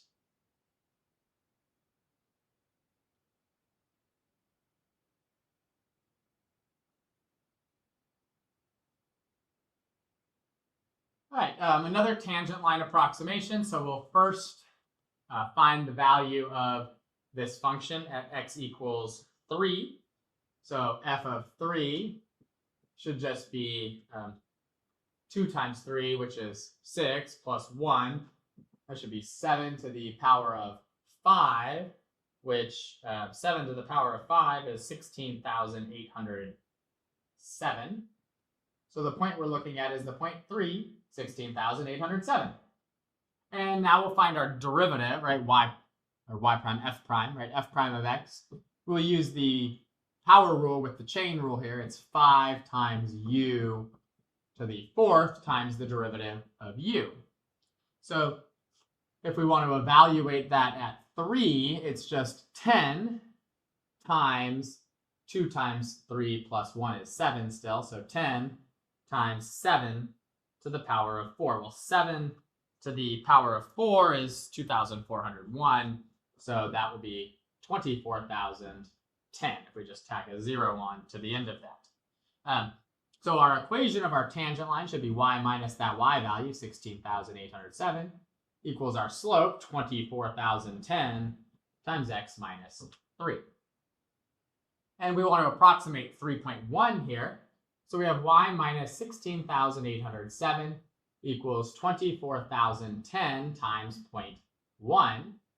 Well, a tenth of 24,010 will just be 2,401. So y is 2,401 plus 16,807. If you add those together, you just get 19,208. And we can determine if this is an under or an overestimate just by taking a second derivative, right? So if our first derivative, right, f prime, was equal to 10 times 2x plus 1 to the fourth, then we can use our second derivative the same way, right? It's still a chain rule, power rule problem. So 4 times 10 is 40 times 2x plus 1 to the third, and then times 2. And if I try to evaluate this at 3, I don't really need to do all the arithmetic here. F double prime of 3 is clearly more than 0, right? We have 7 cubed times 80. That's obviously a positive, which tells us that the function is concave up. If the function is concave up, then our tangent line should be below, which means it's going to once again be an underestimate.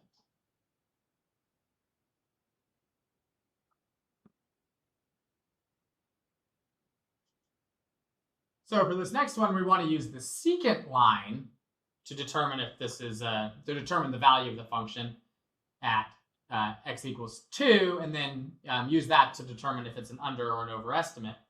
So to find the equation of a secant line, right, we just need to find the slope of the secant line, and we need to find the two coordinate points so that we can actually find that slope. So the first thing we need to do is just find f of 1 and f of 3. So I'm not going to, labor over the arithmetic here. For f of 1, it's 1 minus 2 minus 1 minus 1. Well, 1 minus 2 minus 1 minus 1 is just negative 3. And for f of 3, it's 3 to the fourth, which is 81 minus 2 times 9. So 81 minus 18 minus 3 minus 1. So that's just going to be, comes out to be 59. So to find the slope of the secant line, we'll do 59 minus negative 3 over 3 minus 1. 59 minus negative 3 is 62, right? And so we have 62 over 2, which tells us we have a slope of 31. Now, when we write the equation of the secant line, we can use either of these 2 points. Just for the interest of making the arithmetic easier, I'm going to use the point 1, negative 3. So our secant line equation should be y minus negative 3, or y plus 3, equals 31 times x minus 1. And we're hoping to use this to approximate the value of the function at 2. So that'll be y plus 3 equals 31 times 2 minus 1. Well, that just gives us y equals 28. And to determine if it's an under or an overestimate, we again need a second derivative. So in order to find that, we need a first derivative, f prime. F prime is going to be 4x cubed minus 4x minus 1. And then f double prime is going to be 12x squared minus 4. And so if we, we can evaluate this at x equals 2, but we also want to just be careful and make sure that there's no changes from concave up to concave down on the interval from 1 to 3. So if we do set this equal to 0, we get x squared is equal to 4/12, right, or 1/3. And so we can see that the only changes in this concavity here are going to be positive or negative 1 over root 3. So from 1 to 3, we're going to not have any changes. So if we just evaluate f double prime at any number on there, like 2, we can see that we end up getting a positive number here. Right? F double prime of 2 is just going to be, looks like that's 12 times 4 is 48, minus 4 is 44, it's positive, which tells us the function is concave up. And if you have a concave up function, a secant line, right, will overestimate the true value. So this one should be an overestimate.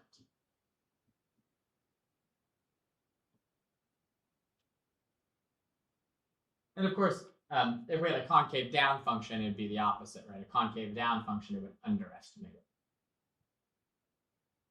All right, so here we have f of x equals 3x minus 2 to the power of 4. We're going to approximate the value of this at 0.5 using a secant line on the interval 0 to 1.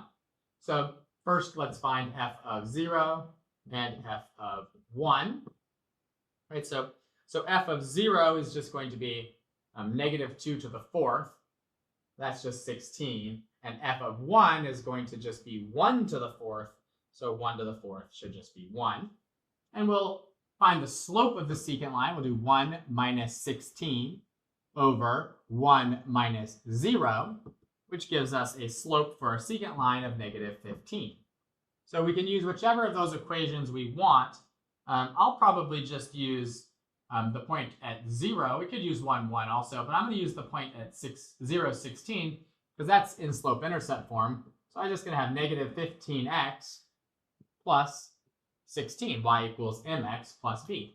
If you use 1, 1 and put it in point slope form, there's nothing wrong with that. I may have done that in the answer key for this assignment that's posted also. So now we're going to use this to approximate the value of a half. So we end up with y equals negative 15 times a half, or 0.5, plus 16. Well, that'd be negative 15 halves plus 32 halves, which should be 17 over 2. Okay, so there is our approximation.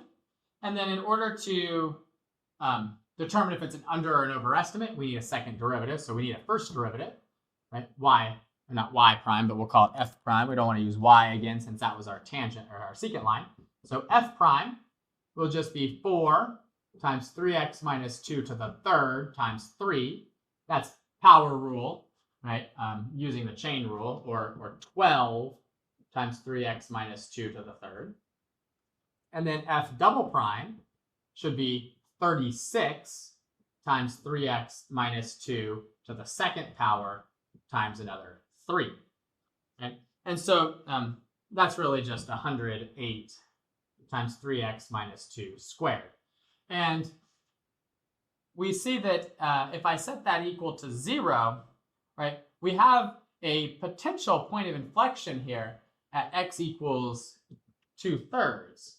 Well, x equals 2/3 is, on that interval 0 to 1, there's possibly a change in the concavity of this function at 2/3, which means we really need to test this exactly at 0.5 to make sure that we have the right concavity here. So f of 1/2, or f double prime of 1/2 should be 3 halves minus 2, which is a negative, but when we square it, it becomes a positive, and we multiply it by 108, right? We end up with a positive, which tells us this is concave up, which tells us a secant line, right, should be an overestimate.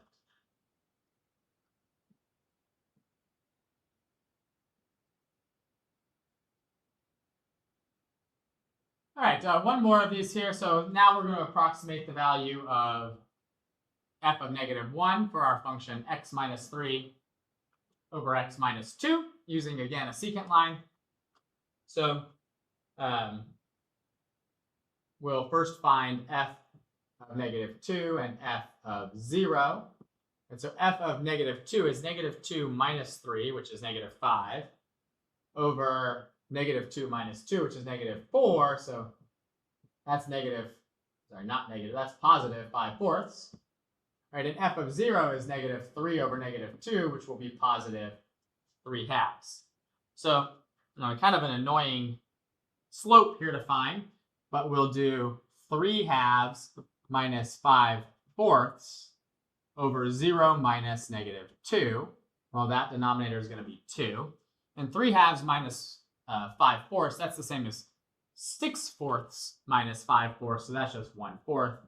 Half of 1/4 would be 1/8. I'm going to use the point at x equals 0, y equals 3/2, because that gives me a secant line here of y equals my slope, 1/8 x, 1/8 x, mx, plus b, which is plus 3/2. And we're going to plug in -1 to this. So we'll have y is equal to, well, 1/8 times -1 is, of course, -1/8. And we'll add 3/2 to that. 3/2 is 12/8. So we have -1/8 plus 12/8, which is 11/8. And we will then find our second derivative here. Right, so our second derivative here, first we'll need to find the first derivative. So that will be f prime is our denominator times the derivative of our numerator minus our numerator times our derivative of our denominator all over our denominator squared. And so x minus 2 minus x minus 3 ends up being -2 plus 3 in the numerator, so 1 over x minus 2 squared. Which means that f double prime, we'll just use the reciprocal rule, it's negative, and then it's the derivative of that denominator, which is 2 times x minus 2 over x minus 2 to the 4, or -2 over x minus 2 cubed. And so that is our second derivative. If we evaluate that at x equals -1, right, then we should see that we end up with -2 over -1 minus 2, which is -3, right, -3 cubed. So we end up with a -2 over a -27, which is just 2 over 27, which is positive. If it's positive, for the second derivative, it's concave up. And if it's concave up, a secant line is once again an over estimate.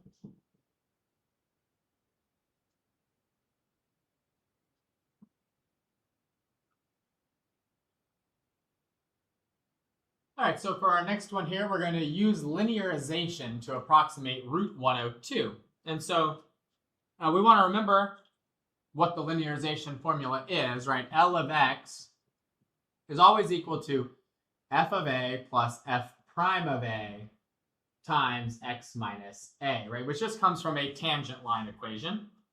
Right, so this is our linearization formula. We're going to use the function as the square root of x, right? Because we have the square root of 102 that we're looking for.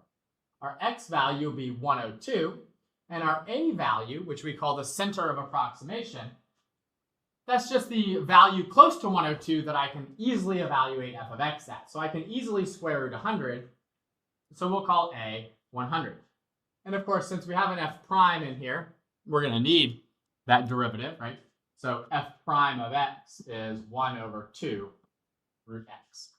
So to approximate root 102 using linearization, it should be approximately equal to f of a, which is the square root of 100, plus 1 over 2 root 100, right? That's f prime of a, times x minus a. Well, we can see that root 100 is 10. The 102 minus 100 is 2. Well, that'll cancel with the 2 in the denominator. So it's 10 plus 1/10. 10.1, or we could say 101/10, right? 10.1 would also be fine. But that's our approximation. For our next one, we want to approximate the cube root of 9. So we'll make a couple of notes. One, that f of x is the cube root of x, or x to the 1/3. And f prime of x is 1/3 x to the -2/3. Right? And that the x value we care about is 9, and the a value we'll use is a number close to 9 that we can cube root, which would be 8, right? Because we know the cube root of 8 is 2. So the cube root of 9 should be approximately equal to f, or the cube root, of a plus f prime of a, so 1 over 3 times 8 to the 2/3 power, times x minus a, right, or 9 minus 8. So we end up with 2 plus 9 minus 8 is 1, so that's still going to be a 1. And in the denominator, we have 3 times 8 to the 2/3. Well, 8 to the 2/3, first we'll cube root the 8, which is 2. And then we'll square the 2, which is 4. So we have 2 plus 1/12. Well, 2 is 24/12, so that ought to give us 25 over 12. To approximate the square root of 62, we'll once again just use f of x is root x, which means that f prime of x is 1 over 2 root x, where x is 62, and a is the number we can easily square root that's near 62, which will just be 64. So the square root of 62 should be approximately equal to f of a, so the square root of 64, plus 1 over 2 root 64, right, f prime of a, times x minus a. And so we end up with root 64, which is 8. And then in the numerator there, we're going to have a negative 2 divided by the 2. So that'll just be a negative 1. Right? And it's negative 1 over root 64. So 8 minus 1/8. Well, 64/8 minus 1/8 should just be 63/8.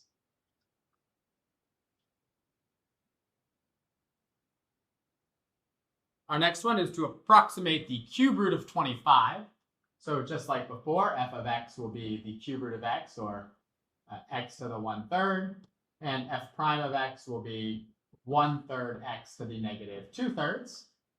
The x value is 25, and our a value is the number close to 25 that we know how to easily square root, which is 27. So the cube root of 25 should be approximately equal to f of 27, so the cube root of 27, plus 1 over 3 times 27 to the 2/3 times x minus a. Well, the cube root of 27 is 3. And then we have a minus, because 25 minus 27 is negative 2, over 3 times 27 to the 2/3. Well, 27 to the cube root of 27 is 3, and if we squared that, that's 9. So we have 3 minus 2 over 27. Now 3 is 81 over 27, so this will be 81 minus 2, or 79 over 27.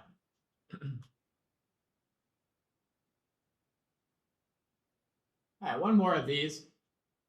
We're going to approximate the fourth root of 15, which means that f of x is the fourth root of x, or x to the 1/4, meaning f prime of x is 1/4 x to the negative 3/4. Right? And the x value we're interested in is 15, and the number close to that we can easily take the fourth root of, right? Well, that's going to be 16, right? Because 2 times 2 times 2 times 2 is 16, right? The fourth root of 16 is 2. So we can say that the fourth root of 15 is approximately equal to, 16 to the 1/4, or the fourth root of 16, plus 1 over 4 times 16 to the 3/4, and then times 15 minus 16. Well, the fourth root of 16, as we just said, is 2. 15 minus 16 is negative 1, so we'll have a minus 1. And we have a 4 in the denominator, and then we have 16 to the 3/4. Well, the fourth root of 16 is 2, and then if I cube that, it's 8. So we end up with 2 minus 1 over 32. Well, 2 is 64 over 32. So if I subtract 1/32 from that, we'll end up with 63 over 32.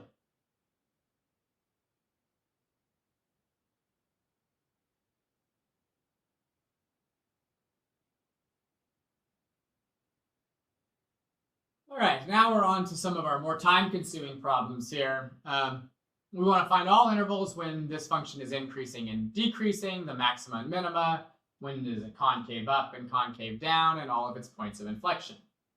So in order to do that, we need to start with a first derivative, right? So f prime of x is just 4x cubed minus 36x. So we will set that equal to 0, also noting that it's never undefined. We'll factor out of 4x, leaving us with x squared minus 9, and set it equal to 0. And then when we set this, we can finish factoring it, I guess. 4x times x plus 3, x minus 3. And so we get x equals 0, x equals negative 3, and x equals positive 3 as our 3 critical values. So those are the 3 values we need to test on a sign chart to see when the function is increasing and decreasing. So first I'll test something between 0 and 3, like let's say 1, into this factored form of our derivative. If we plug in 1, we end up with a positive times a negative. Right? And that's really all I need to do. Positive, positive, negative makes negative. And I'll do the same with something more than 3, like a million, which will make all 3 pieces of that derivative positive. Something like negative 1 will give us a negative times a positive times a negative. So 2 negatives times a positive makes a positive. And something like negative a million makes all 3 pieces of that factored form negative, giving us a negative there. Which tells us that our function f decreases, then increases, then decreases, then increases.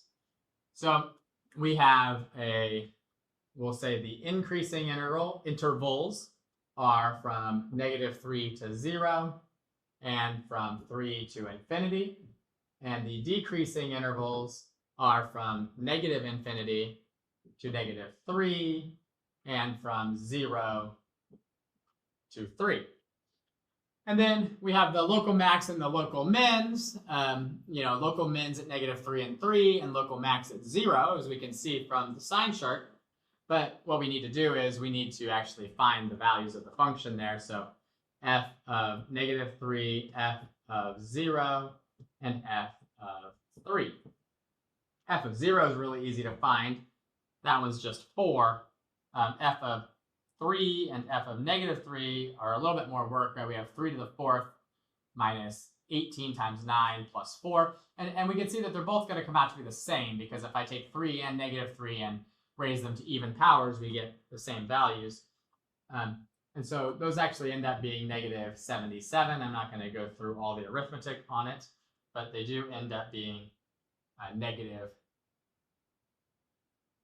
77. And so we can see from our sign chart that we decrease to negative 77 and then increase up to 4 and then decrease back down to negative 77 and then increase again afterwards. So we can see that it's an absolute minimum of negative 77, but not an absolute maximum of 4, because we know what this function is doing, right? As x goes to infinity or as x goes to negative infinity, this function is approaching infinity, right? And we might want to note that in behavior here, right? That we are going up to infinity, but we never go below negative 77. So we have a local and absolute min of negative 77 at x equals negative 3 and at x equals 3, but we just have a local max of 4 at x equals 0. There is no absolute max because the function goes towards infinity. So that's the first part of the problem. Right. The second part of the problem is going to be determining when it's concave up and concave down. So we'll need a new page for that. We had f prime was equal to 4x cubed minus 36x, which means that f double prime of x is going to be 12x squared minus 36. Right? So if we look for when that's 0, we should be able to find that pretty easily. And if we check for when it's undefined, that'll never happen. We can factor out the 12 from this if we want, right, to get x squared minus 3, which I think shows us that pretty easily we get x equals positive or negative root 3 as our possible x coordinates of our points of inflection. So we'll make a sign chart with negative root 3 and positive root 3 for our second derivative. Testing something in between there, like 0, into our second derivative gives us 12 times negative 3, which is negative, telling us we're concave down. But anything more than root 3, like a million, is going to give me 2 positives multiplied together. Or anything less than negative root 3, like negative a million, is also going to give me 2 positives. So we can see we have a change from concave up to concave down, and then back to concave up. So we have 2 points of inflection at negative root 3 and positive root 3. And we are concave up from negative infinity to negative root 3, and again from root 3 to infinity, whereas we are concave down from negative root 3 to positive root 3. And so we do need to figure out what f of negative root 3 and f of positive root 3 are. So just plug that back into the original function to come up with those values. I'm not going to labor over the arithmetic. They both come out to be negative 41. So we have 2 points of inflection. Our points of inflection are negative root 3, negative 41, and positive root 3, negative 41.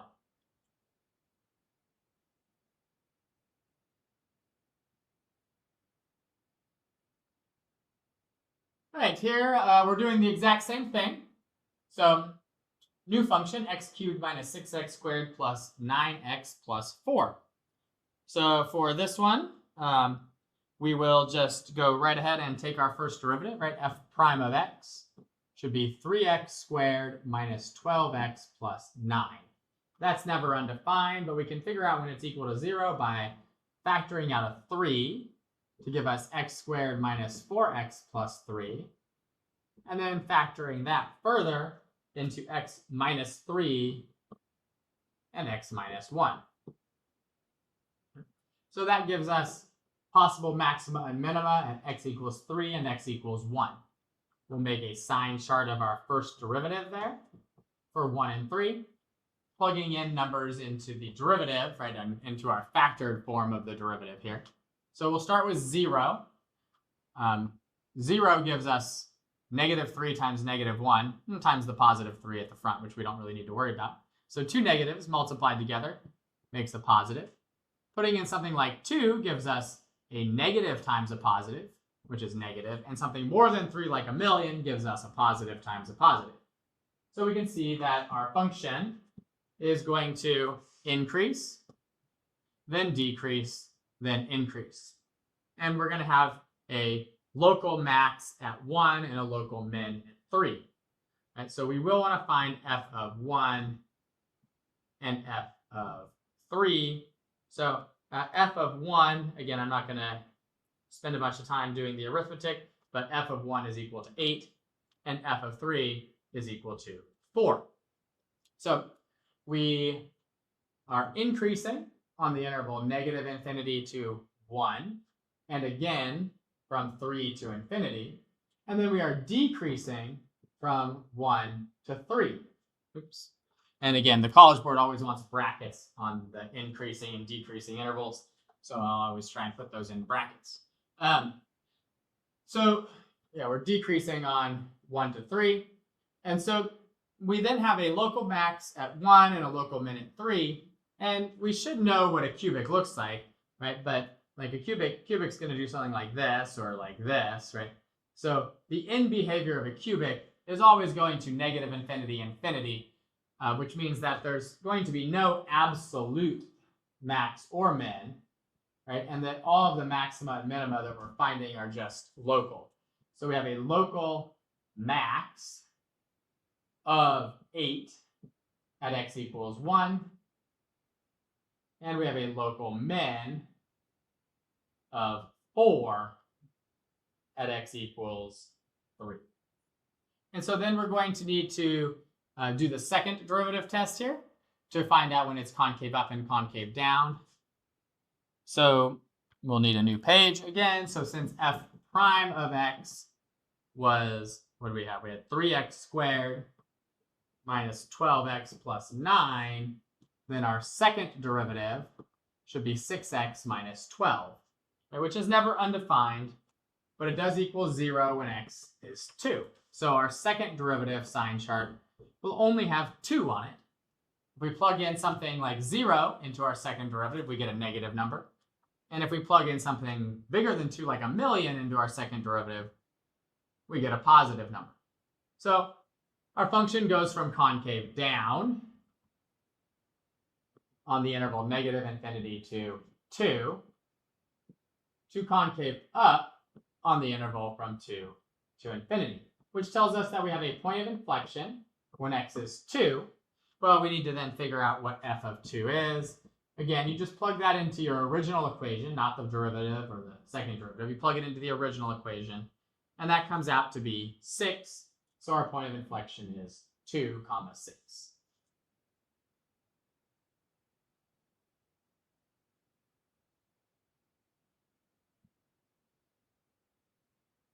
All right, we've got another polynomial function here to deal with. Again, this one's a cubic, right? And so when we have a cubic, we know that one side's going to infinity and the other side's going to negative infinity. So we can right off the bat say there's no absolute max or min. So that's kind of nice. We'll just worry about the locals. And then we'll take our derivative here. So f prime of x. The derivative of 2x cubed is 6x squared. And then we have plus 42x minus 108. We'll factor out the 6 first, right? So that's going to give us 6 times x squared plus 7x. And then 6, if you divide 108 by 6, that's going to give you minus 18 here. And we'll finish factoring into 6 times x plus 9 and x minus 2. Telling us that x equals negative 9 and x equals 2 are our critical values that need to go on our sign chart. Right? So those are the values for our sign chart of our first derivative.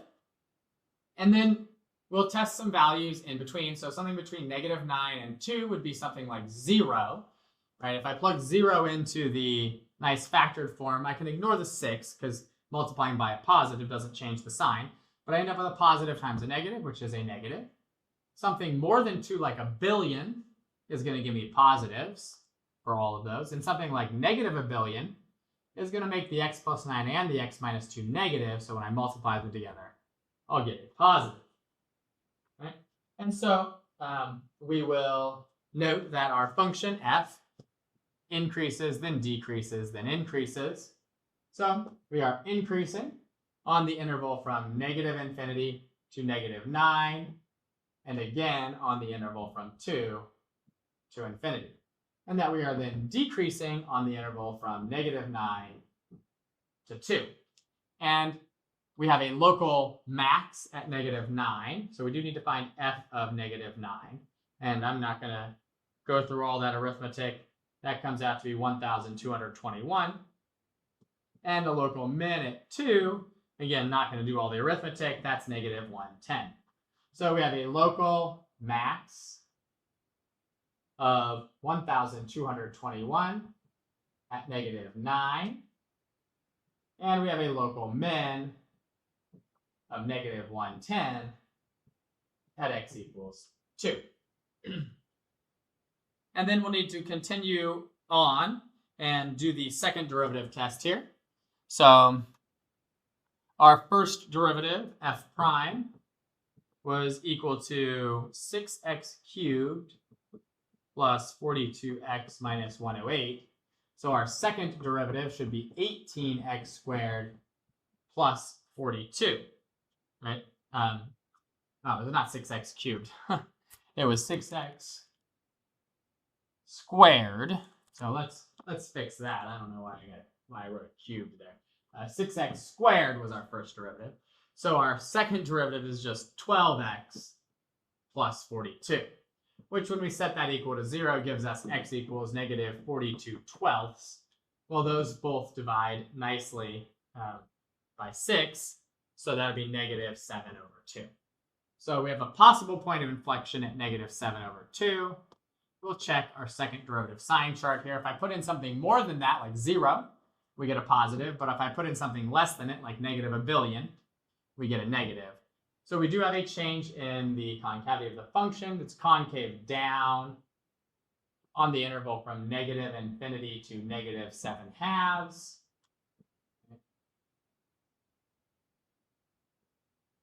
And it's concave up on the interval from negative 7/2 to infinity.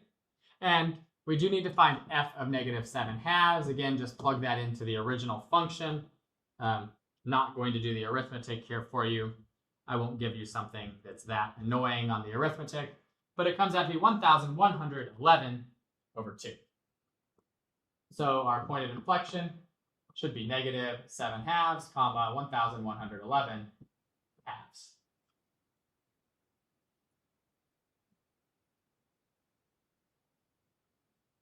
So our next one here, we're going to look for the intervals when the function is increasing and decreasing again, and the maxima and minima. This time we have a 4th degree function, right? X to the 4th minus 6x squared plus 3, which means that, as we go towards infinity, this is approaching infinity. And as we go towards negative infinity, this is approaching infinity. So we're not going to have an absolute max, but we could potentially have an absolute minimum, right? Because this is not necessarily going down to negative infinity. In fact, it's definitely not going down to negative infinity. So we should have an absolute min somewhere. So we'll start with our derivative now, which is 4x cubed minus 12x. Right? And when we set that equal to 0, we'll factor out the 4x, leaving us with x squared minus 3. Giving us x equals 0 and x equals plus or minus root 3 as our critical values. So we make our sign chart with negative root 3, 0, and positive root 3 on it. And we'll test things into that factored form of our derivative. So something more than root 3, like a billion, gives us a positive times a positive. So we're increasing there. Something between 0 and root 3 would be something like 1. So if I put in 1 to that factored form, I get a positive times a negative, right? And a positive times a negative is a negative. If I put in something between negative root 3 and 0, like negative 1, I get a negative times another negative, which is a positive. And if I put in something less than negative root 3, like negative a billion, I end up with a negative times a positive, which is again a negative. And so our function goes from decreasing to increasing to decreasing to increasing. So we have increasing intervals of negative root 3 to 0, and from root 3 to infinity. And we have decreasing intervals from negative infinity to negative root 3, and again from 0 to root 3. Remembering, of course, that the College Board wants brackets on these endpoints for increasing and decreasing, so we'll make sure to make those all brackets. And then we do need to find f of negative root 3, f of positive root 3, and f of 0. F of 0 is an easy one. That's 3. So we do have a local max of 3 at x equals 0. But f of root 3 and f of negative root 3, if we plug those into our original function, we get negative 6 for both of them. So we have local and absolute mins of negative 6 at x equals positive and negative root 3. So now we'll go through and deal with our second derivative here. So since f prime, and I'll try and get this one right this time here, f prime was 4x cubed minus 12x, then f double prime ought to be, if we take the second derivative there, we get 12x squared minus 12, right? Which equals 0. Well, we can take out the 12, leaving us with x squared minus 1, or 12 times x plus 1 times x minus 1. So we end up with x equals negative 1 and x equals positive 1 here for our sign chart of our second derivative. Well, something between -1 and 1 would be something like 0. Right? If I put in 0 here, I get a positive 1 times a -1 times that positive 12. Again, that positive 12 doesn't really matter. So we end up with a negative there. If we plug in something more than 1 into our factored second derivative, like a billion, we're just going to have all positives. And if we put in a negative billion, we're going to have a positive 12 times 2 negatives, which will still be positive. So we are concave up, negative infinity to -1, and 1 to infinity. Then we are concave down on -1 to 1. And we have points of inflection at both f of 1 and f of -1. So f of 1 and f of -1, if we plug those into the original function, they both come out to be -2. So our points of inflection are -1, -2, and 1, -2.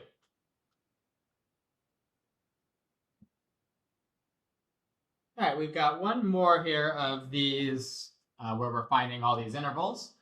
This is f of x equals 2x e to the x. So for this one, first we're going to think about what's happening as we go towards infinity.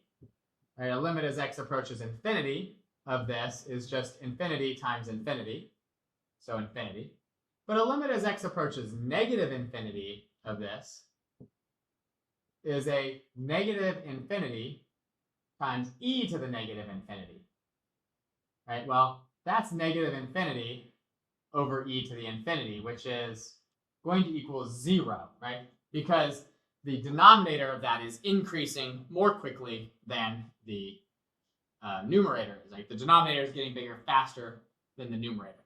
So that's going to equal 0, which means we have a horizontal asymptote of y equals 0 to the left, which we need to keep in mind. And we'll also note that since it's going up to infinity, we can't have an absolute max. So we'll write down that we have no absolute max right off the bat. So now we'll take our derivative.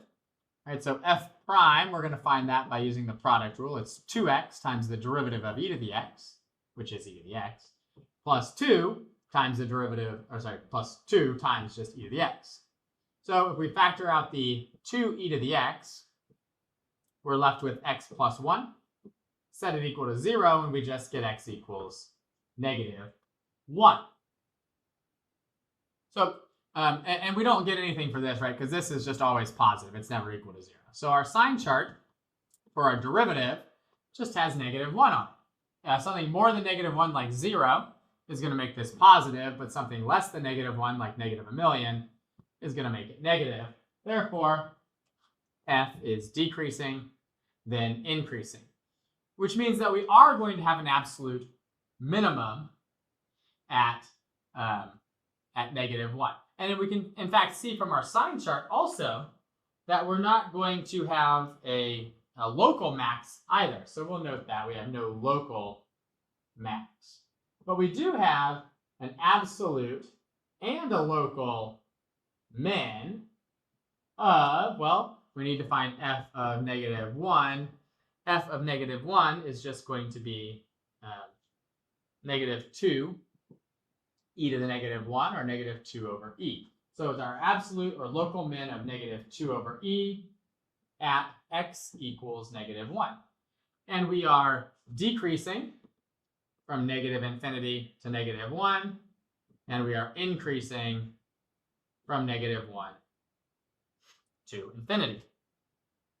So from there, we'll just go right ahead and do our second derivative. So our first derivative, once we factored it, right, was f prime of x is equal to 2e to the x times x plus 1. So we can do our second derivative using the product rule on that. So it's the first function, 2e to the x, times the derivative of x plus 1, which is just 1, plus the derivative of 2e to the x, which is 2e to the x, times the second function, which is x plus 1. Right? And if we factor out the 2e to the x from this, we end up with 2e to the x times 1 plus x plus 1, or 2e to the x times x plus 2. And so if we set that equal to 0, once again, this part's always positive. So only when x is -2 do we have a possible point of inflection. So we make our second derivative sign chart, putting in something more than -2, like 0, into our second derivative gives us a positive, and plugging in something less than -2, like -1,000,000, gives us a negative. So we do have a point of inflection at -2, and if we plug -2 into our original function, right, we just get -4e to the -2, or -4 over e squared. So we're concave down on the interval from -infinity to -2. We're concave up on the interval from -2 to infinity. And we have a point of inflection of -2, -4 over e squared.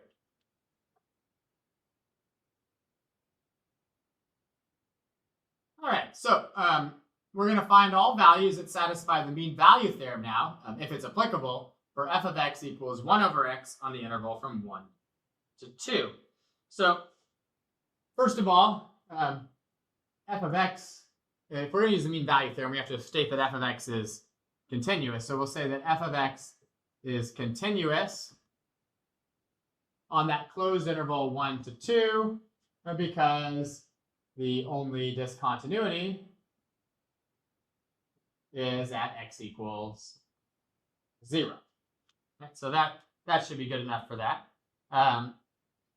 And then we need to find f prime of x to see if it's differentiable. So that's just -1 over x squared, right? Negative x to the -2, right? Because 1 over x is x to the -1.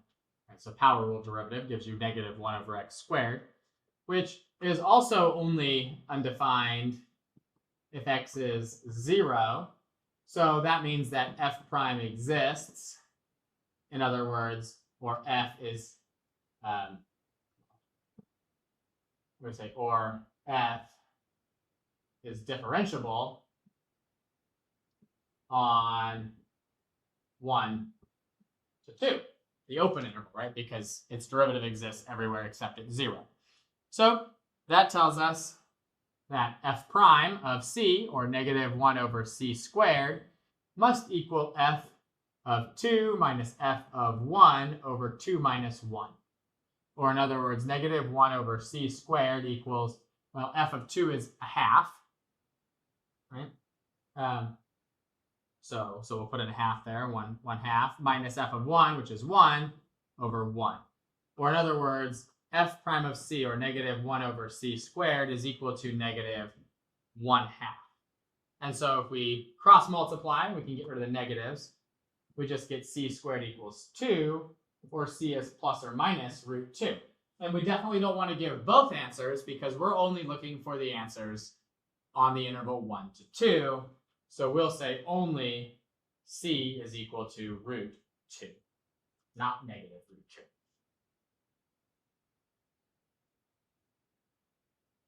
All right, for our next one here, we want to do the same thing with the mean value theorem here, for 5 over x minus 1 on the interval 0 to 2. Well, we'll immediately note that f is undefined if x equals 1. So we'll say that f is not continuous on the interval from 0 to 2, right? Because we have an infinite discontinuity at x equals 1. So the mean value theorem does not apply. And that's it. We just move on to the next problem. Now for this one, f is only undefined at x equals 4. So therefore, f is continuous on the interval 0 to 2, right? Because rational functions are continuous on their domains.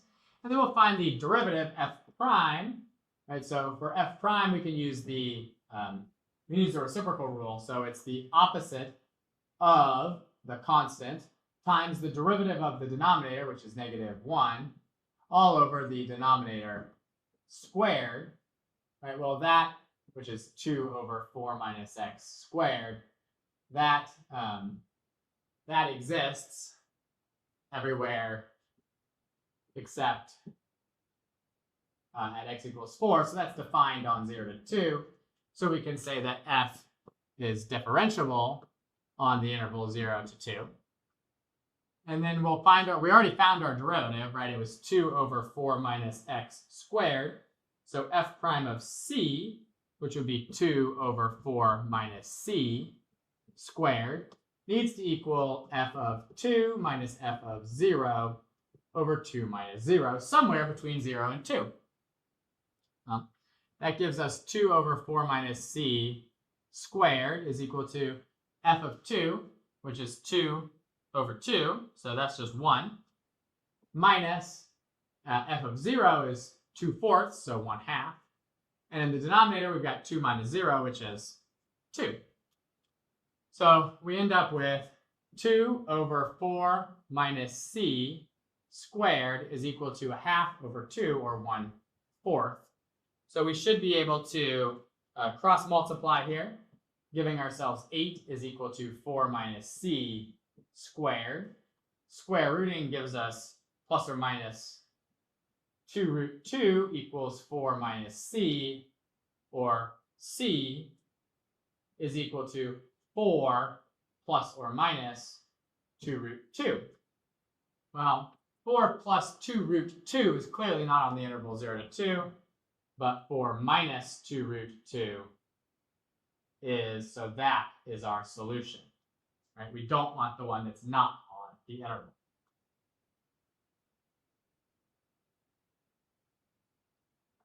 Okay, for our next one here, it's again mean value theorem, and it's a polynomial function this time. So we can say that f is continuous on 1 to 2 and differentiable on the open interval 1 to 2 because it's a polynomial, and that's always an acceptable reason for why something is continuous and differentiable, as long as the thing is actually a polynomial, right? So, so we'll start off with that, and then we will say, well, f prime of x is just 3x squared minus 3. So we can say that 3c squared minus 3 should equal f of 2 minus f of 1 over 2 minus 1. Well, f of 2, let's see, f of 2 is 8 minus 6 plus 1, so that's just 3, minus f of 1, which is 1 minus 3 plus 1, which is -1, over 2 minus 1 is 1. So we have 3c squared minus 3 equals 4, or 3c squared equals 7, c squared equals 7/3, or c is plus or minus root 7/3. Well, we don't want the negative, so we only want c equals root 7/3.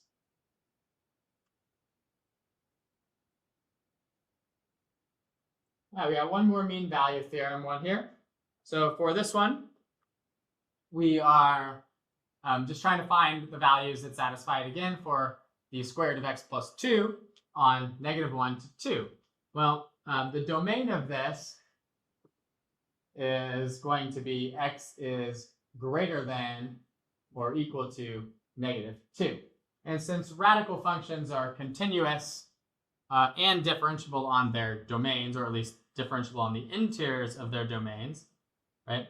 Then we can certainly say that f is continuous on the closed interval -1 to 2, right? Because root functions are continuous on their domains, right? And it's differentiable on the open interval -1 to 2, right? Because, I mean, we could even write out the derivative, right? F prime is 1 over 2 root x plus 2, right? Which exists if x is greater than -2, right? So we've proven that it's differentiable also. So now we can say that the derivative 1 over 2 root c plus 2, right, f prime of c, should be equal to f of 2 minus f of -1 over 2 minus -1. Or 1 over 2 root c plus 2 is equal to, well, f of 2 is 2, and f of -1 is 1, so 2 minus 1 over 3. So we've got 1 over 2 root c plus 2 is equal to 1/3. Or if we, if we cross multiply here again, we should end up getting just, well, we probably don't even need to cross multiply. We'll just multiply by the root c plus 2 and the 3. So we're not going to, we'll leave the c, or sorry, the 2 over there. So 3/2 is root c plus 2. When we square both sides of this, we get 9/4, right? So we get 9/4 equals c plus 2, or c would be 9/4 minus 2, which is just 1/4. And we can see that 1/4 is certainly between -1 and 2. All right, so now we're going to get into some optimization problems and then probably some related rate problems after that here. So we're going to start off with this first optimization problem. So for this first optimization question, we're asked what point on the graph of y equals root x is closest to the point 3, 0. So I think it's probably best if we sketch a quick graph. Here's y equals root x, right? And here is the point 3, 0. And so that's the point 3, 0. And this is y equals root x. So we're talking about any random point on here, which would be the point xy, or x root x. We want to know, when is that distance there at a minimum? So that's what tells us that this is an optimization problem.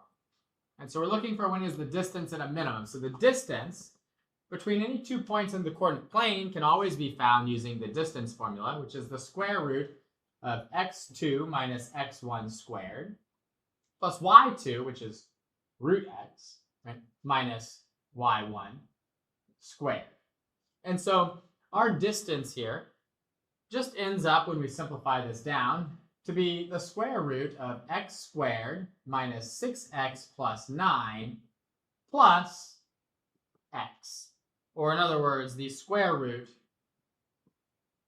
of x squared minus 5x plus 9. So we'll take our derivative here, right, to figure out when this is potentially at a minimum. So d prime, the derivative of d, is 1 over 2 root x squared minus 5x plus 9. And then in the numerator, we have the derivative of x squared minus 5x plus 9, which is 2x minus 5. Now, we know that this is never going to be undefined, right, because the denominator here is just the same as our distance was, right, except multiplied by 2. And our distance was never equal to 0, because 3, 0 is not on that graph. Therefore, the derivative is never going to be undefined either. So this is just equal to 0 if 2x minus 5 equals 0, or when x is equal to 5 over 2. So we then either take a second derivative or you make a sign chart to prove that this is a minimum distance. I think it's going to be easier for us to make a sign chart, right? So we'll put 5/2 on that sign chart. And if we plug in something less than 5/2, like 0, to our derivative, we end up with a negative value here, right? Because it's a negative over a positive, right? And if we put in something more than 5/2, right, like a billion, we end up with a positive over a positive, which is a positive. So our function, the distance, decreases and then increases. So we have a minimum when x equals 5/2. And so y of 5/2 should be root 5/2. And so the point that we're talking about that is closest is the point 5/2 root 5/2.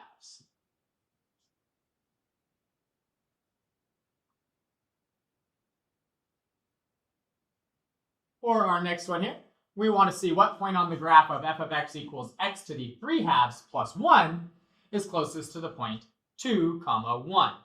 Well, this time I'm going to see if we can do this without the picture, just because you may not know what x to the 3/2 plus 1 looks like, and you might not have a calculator for this problem.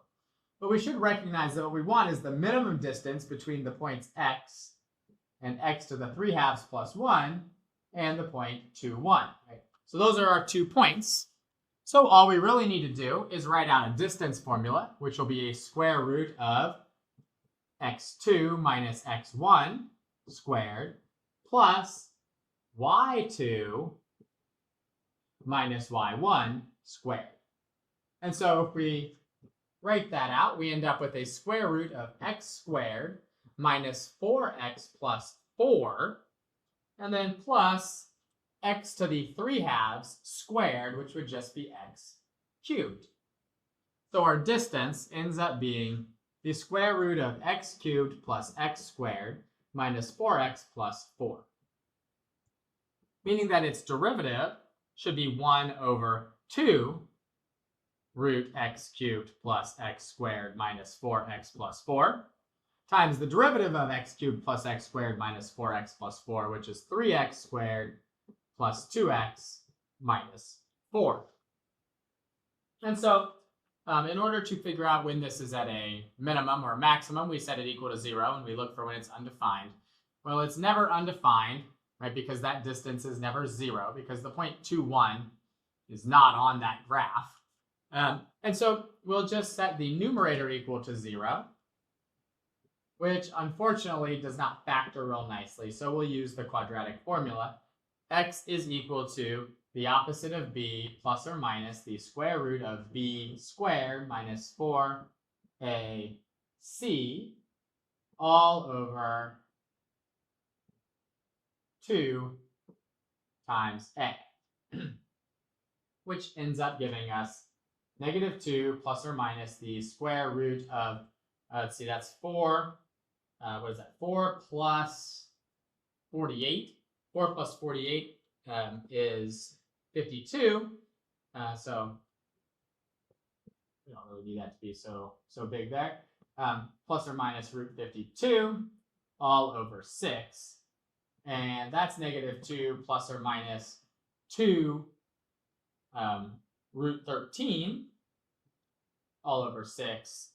So we end up with x equals -1 plus or minus root 13 over 3. And so then we just need to make a sign chart for our derivative with -1 minus root 13 over 3 and -1 plus root 13 over 3, and see what happens to our function. So something more than -1 plus root 13 over 3 would be like a billion. Right? And if I take a billion and plug it into that derivative, I clearly get a positive number. The same happens if I plug in something like -1 billion. Right? We're still going to get a positive number. And if I plug in something in between the two of those, like, well, let's say something like -1/3, right? Because if I'm going to, in fact, actually, if I take -1 and add root 13 to that, that's gonna be more than 0. And if I take -1 and subtract root 13, that's gonna be less than 0. So I'll plug in 0, right? So if I plug in 0 to that derivative, I get a negative, which tells me that my function increases, decreases, and increases, telling me I'm at a minimum when x is -1 plus root 13 over 3. So our minimum distance is at the point -1 plus root 13 over 3, comma, and I'm not going to bother to do any major evaluation here, -1 plus root 13 over 3 to the 3/2 power plus 1. And that would be where the minimum distance between that function and the point 2, 1 is at. All right, for our next one here, we have sand that's falling into a conical pile, which, it means that this is going to be a cone. right? And so the radius is always going to be 4 times the height, right? So if our radius is 4 times the height, right, we should be able to adjust the formula for the volume of a cone accordingly using that information into whichever variable we want to. So the sand is falling at a rate of 16 cubic inches per second, right? Which means that dV dt, the rate of change of the volume, is going to be 16, right? It's going to increase, right? And then the radius is what we're looking for the change in. So we want to find dr dt at the moment when the radius is 12, right? So then we can set up the formula, right? Volume is always for a cone going to be equal to 1/3 pi r squared times h, right? And so if we know that the radius is 4 times the height, and we want to do things in terms of the radius here, then we should really solve this for h. H should be r over 4, so that when I plug that into my volume equation, everything's in terms of r. So we'll have volume is 1/3 pi r squared times h, which is r over 4, right? Which ends up just turning into a volume equation of 1/12 pi r cubed. So we can then take the derivative of this with respect to time, getting dV dt is equal to 1/4 pi r squared dr dt, right? And then we can plug in our r value and our dV dt value to find our dr dt value. So dV dt was 16. We have 1/4 pi times our radius of 12 squared, which is 144, and then dr dt. So if we solve for dr dt, we do 4 times the 16, which is 64, and we'll divide that by 144 pi, so we have 64 over 144 pi, which should reduce down into, let's see, if those both divide by 16, that should be 4 over 9 pi inches per second.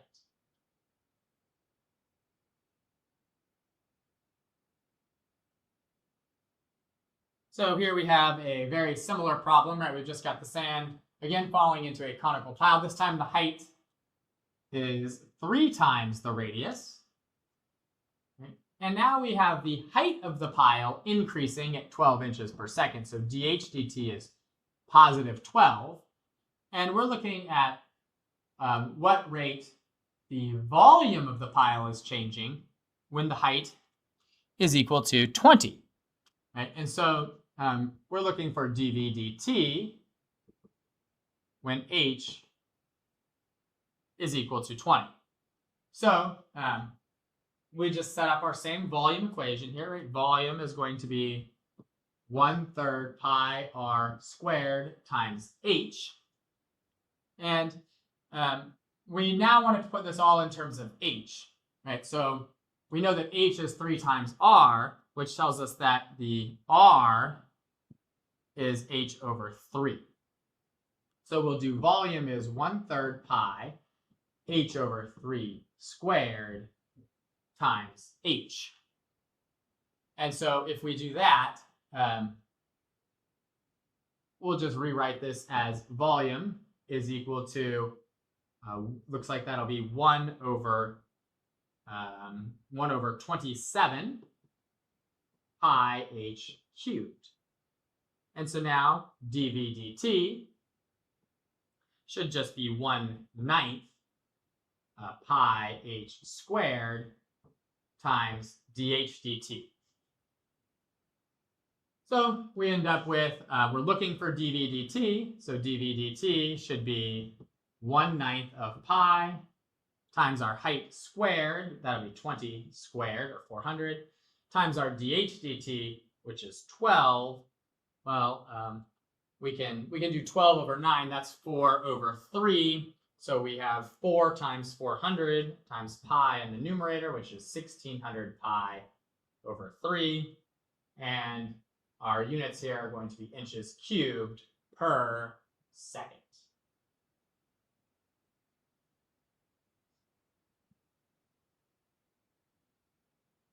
Okay, we've got another one of these sand here problems falling into a cone.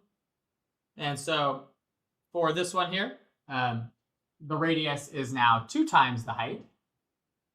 And the sand is falling at a rate of 40 cubic inches per second. So that'd be dV dt is equal to 40. And we want to know at what rate is the radius of the pile changing. So that's what is dr dt when the height is 30. So this one is slightly different because we've now got the height given to us, but we want to know the value of dr dt. So I think we still want to put this in terms of r, because if the height is 30, right, that would just tell us that the radius is 2 times 30, right, or our radius is just 60. So it's really easy for us to find the radius there. So it's going to be better off to just put our volume, which is 1/3 pi r squared h, all into terms of r here, so that we can find dr dt. So if the radius is twice the height, then the height is the radius over 2. And if the height is the radius over 2, then we can just say our volume is 1/3 of pi r squared times the radius over 2, right? Which should just then be 1/6 of pi r cubed. So dV dt equals 1/2 pi r squared dr dt. And so we'll just plug in the things that we're given. We have dV dt, which is 40. It should be equal to 1/2 pi times our radius, which is 60 squared, times the dr dt that we're looking for. And so we end up with 80 over 3,600 pi, right, equals our dr dt, which if we reduce that, right, we can knock off zeros. That's 8 over 360, and 8 over 360, well, 360 divides by 8 45 times, so that's just 1 over 45 pi, and now this is inches per second.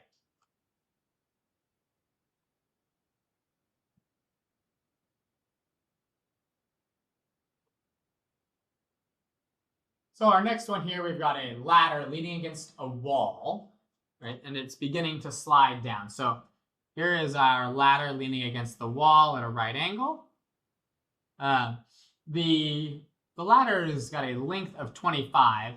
Now that's not changing, which means we can label that as 25 in the problem, right?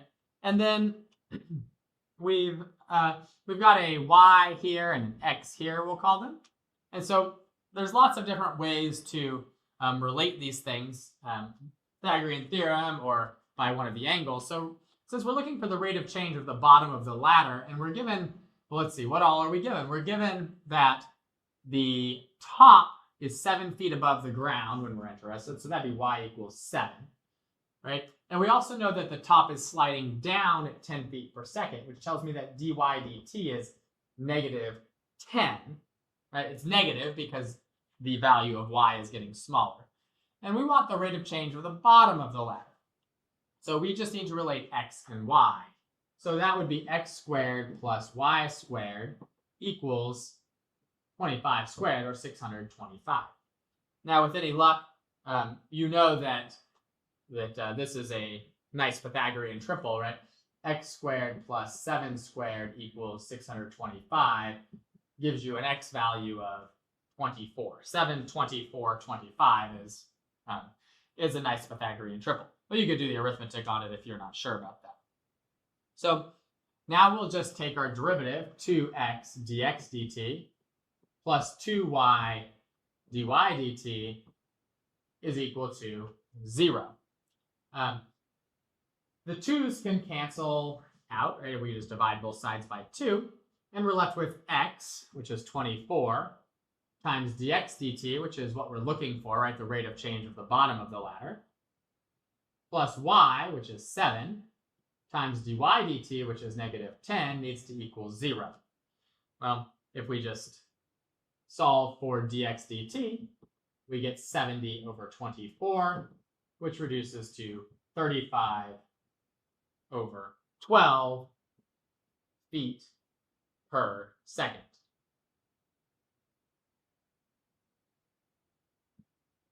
Now this is the same problem here, except now we're looking for the rate of change of the area of the triangle. So all this stuff is still the same, but now we care about the area. Well, the area of this triangle should be 1/2 of x times y.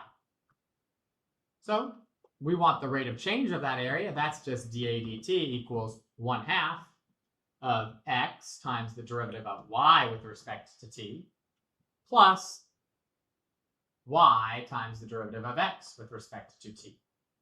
Well, we already had all of these values from the previous part of the problem. So dA dt should be 1/2 of our x value, right? And our x value was 24, times dy dt, which was -10, plus y, which was 7, times dx dt, which is what we found in that problem, which was 35 over 12. And so we just need to multiply all this out and do a little bit of arithmetic there. I probably won't give you such annoying arithmetic on the midterm. You never know, though. But I'm not going to go through all the steps of the arithmetic there. That comes out to be -2,635 over 24 feet squared per second. So we can see that that area is decreasing because that rate of change came out to be a negative. And again, this is the same setup, same problem here. We've still got this same right angle. We've still got y. We've still got x. We've still got 25 here if we want. And then it says that we want to find the rate of change of the angle formed between the ladder and the floor. So that'd be this angle right here, which we'll call theta. So we could set this up in any number of ways, but I think we'll just go with the sine of theta is equal to the opposite leg, y, over 25. Or we could have done cosine of theta is x over 25. We could have done tangent theta is y over x. We could have used any of the trig functions. I'm just choosing sine because its derivative is an easy one to take. So we have 25 sine theta equals y, or 25 cosine theta d theta dt is equal to dy dt. So we'll just plug in our different things into this. So we have 25 times the cosine of theta. Well, the cosine of theta is x over 25, right? And in this problem, we knew that x was 24 at the instant we were interested in. So that's just going to be 24 over 25. And then times d theta dt, which is what we're looking for, is equal to dy dt, which we had as -10. So the 25s on the left side will cancel, and we're just left with d theta dt is equal to -10 over 24, which should reduce to -5 over 12 radians per second.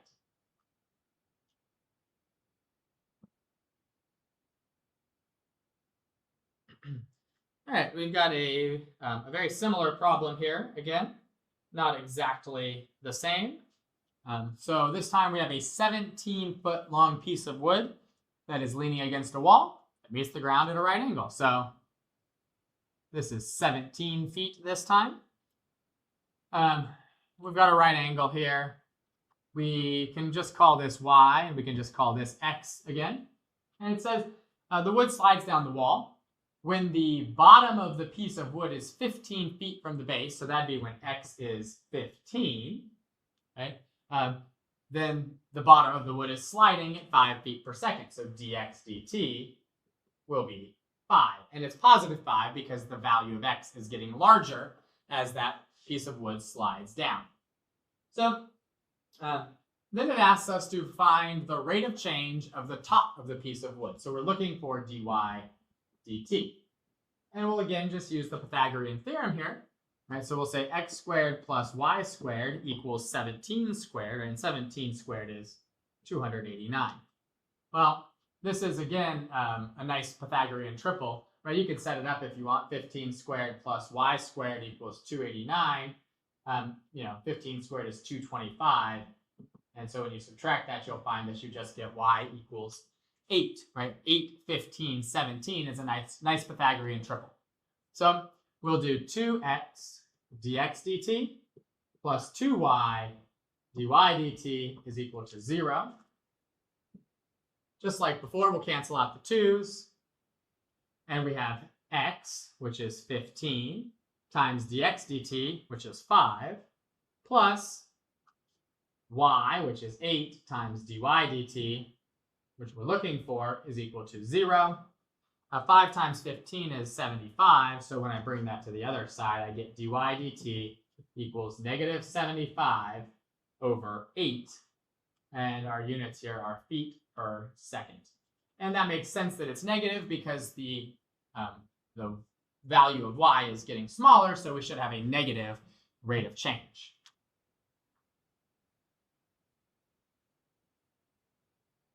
So for this one, it's the same situation, right? We've still got this right angle here. We've still got y. We've still got x. We've still got 17 here. But now we're doing, again, the area. So just like in the last problem, the area is 1/2 of x times y, which means that dA dt is 1/2 of x dy dt plus y dx dt. And so we'll just plug in all the things. We've got all of these values. So this is 1/2 of our x value, which was 15, and our dy dt value, which was negative 75/8. And then we've got our y value of 8 and our dx dt value of 5. I won't go through all the arithmetic, but if you multiply and add this all together, you end up getting negative 805 over 16 feet squared per second.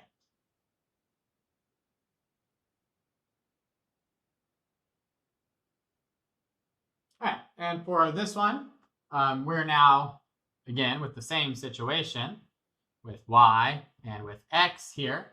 We're looking for the rate of change of the angle formed between the piece of wood and the floor. So we'll call that theta. And I'll probably just do sine theta again here. You could use cosine or tangent, but we know that the sine of theta is just the opposite y over the hypotenuse, 17. Or 17 sine theta equals y. So when we take the derivative with respect to time, we get 17 cosine theta d theta dt is equal to dy dt. So we have 17 times the cosine of theta. Well, in the problem, we knew that the value of x was equal to 5, so 15. So the cosine of theta was just x over the hypotenuse, 15/17. So we have cosine theta as 15/17, and then we have the d theta dt that we're looking for is equal to dy dt, which we found before to be negative 75 over 8. So d theta dt should just come out to be, well, the 17s should cancel each other out. So it's just negative 75/8 divided by 15. Well, negative 75 divided by 15 is negative 5, so this is negative 5/8 radians per second.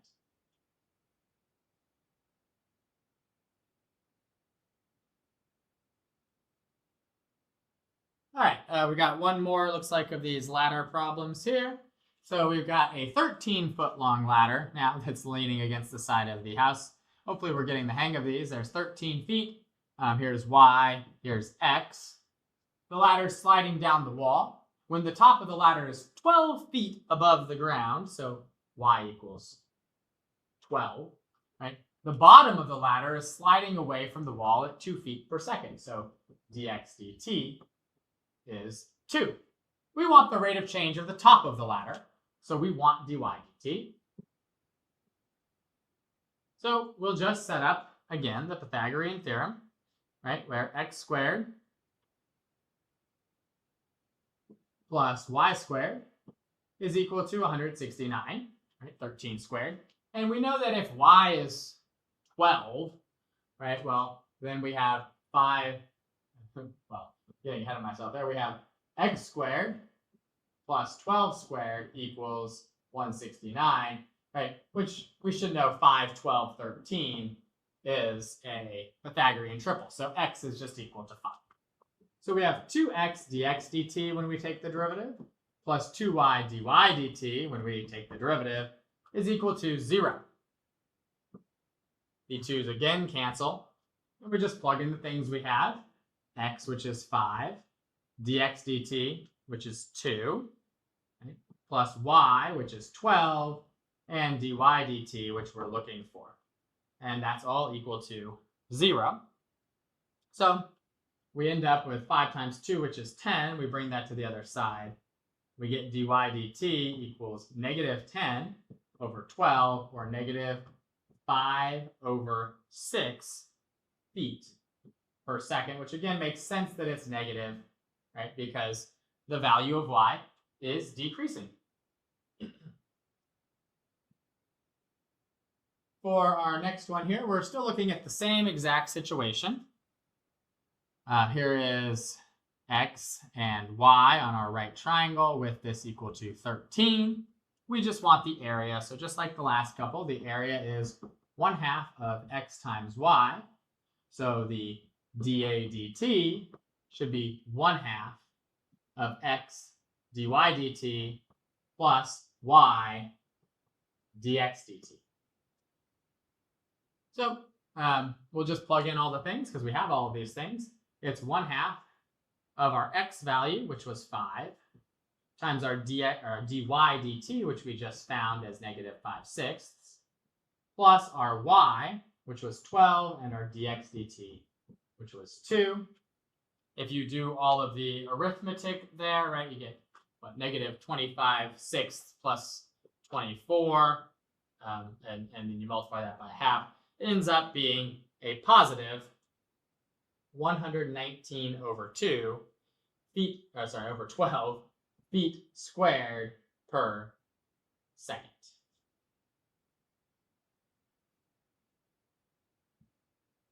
And for this next one here, same idea. Once again, we've got the right angle here. We've got y, we've got x, we've got 13. We want the rate of change of the angle formed between the ladder and the floor, so that's theta. So we'll just once again do sine of theta is the opposite over the adjacent, or 13 sine of theta is equal to y. When we take the derivative with respect to t, we'll get 13 cosine theta d theta dt is equal to dy dt. And then we'll just plug in our values. 13 is 13. The cosine of theta, well, we knew earlier that the x value was equal to 5, right? And so the cosine of theta is just going to be 5 over the hypotenuse, 5/13, times d theta dt should be equal to dy dt, and we had dy dt from earlier also. That was negative 5/6. The 13s will cancel, and you just need to divide negative 5/6 by 5 to get d theta dt is equal to negative 1/6 of a radian per second. Not sure why that wasn't right. Yeah, there we go. Negative 1/6 of a radian per second.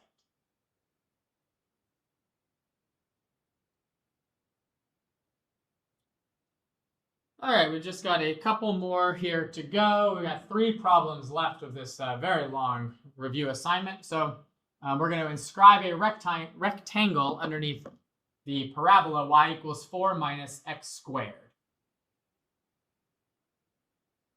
So we should know that 4 minus x squared, it continues down here, right? It looks like this. And if we're inscribing a rectangle underneath it, right, well, that rectangle is going to be just like that. And so the area of that rectangle, of course, will be the length times the width. Right, where here is our length, and here is our width. Well, we always measure a distance in the coordinate plane from the y-axis going to the right as x, which means that my length, since both 4 minus x squared and a rectangle are symmetric across their midpoints, our length should just be 2x, right? Those are congruent segments. And our width should just be whatever the height of the function is at x. Well, that would be 4 minus x squared. So our width should be 4 minus x squared, which means that the area of this rectangle is just 2x times 4 minus x squared, or the area will be 8x minus 2x cubed. So all we have to do is take a derivative, right? A prime is 8 minus 3 times 2 is 6, so 8 minus 6x squared. And then we will set that equal to 0, seeing that that gives us, if we solve that, we get x squared equals 4/3, or x is plus or minus 2 over root 3. So it doesn't make any sense for us to use a negative value for our x. So we'll just say x is equal to 2 over root 3. And so we'll make a sign chart saying that x had to be positive, and we'll make sure that this is actually a maximum. So if I pick something more than 2 over root 3, like a billion, right, I'm going to have 8 minus 6 times a billion squared. That's definitely negative. And if I do something less than 2 over root 3, like 1, I get 8 minus 6, which is positive. So I can see then from my derivative sign chart that a is increasing, then a is decreasing, right? Which means that we have a maximum when x is 2 over root 3. And so the question just says how far from the origin should the bottom right vertex of the rectangle be? So the answer to that is 2 over root 3 units. And of course, if you were asked for the length or the width, you just plug that into the length or the width. And if you were asked for the area, you'd just plug it into the area.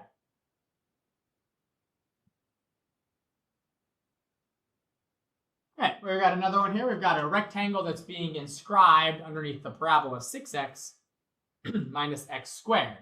So we definitely want to make sure we know what that parabola looks like. So if we set that equal to 0, right, if I set 6x minus x squared to 0 and factor out an x, I can see that this should have x-intercepts of 0 and 6.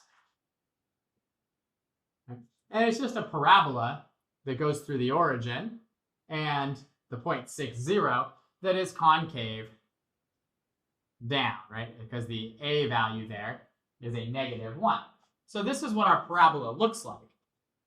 So we're now going to sketch a rectangle underneath it, right? We're going to inscribe this rectangle underneath it. And we're going to see if we can come up with a formula to represent the length times the width, right? And so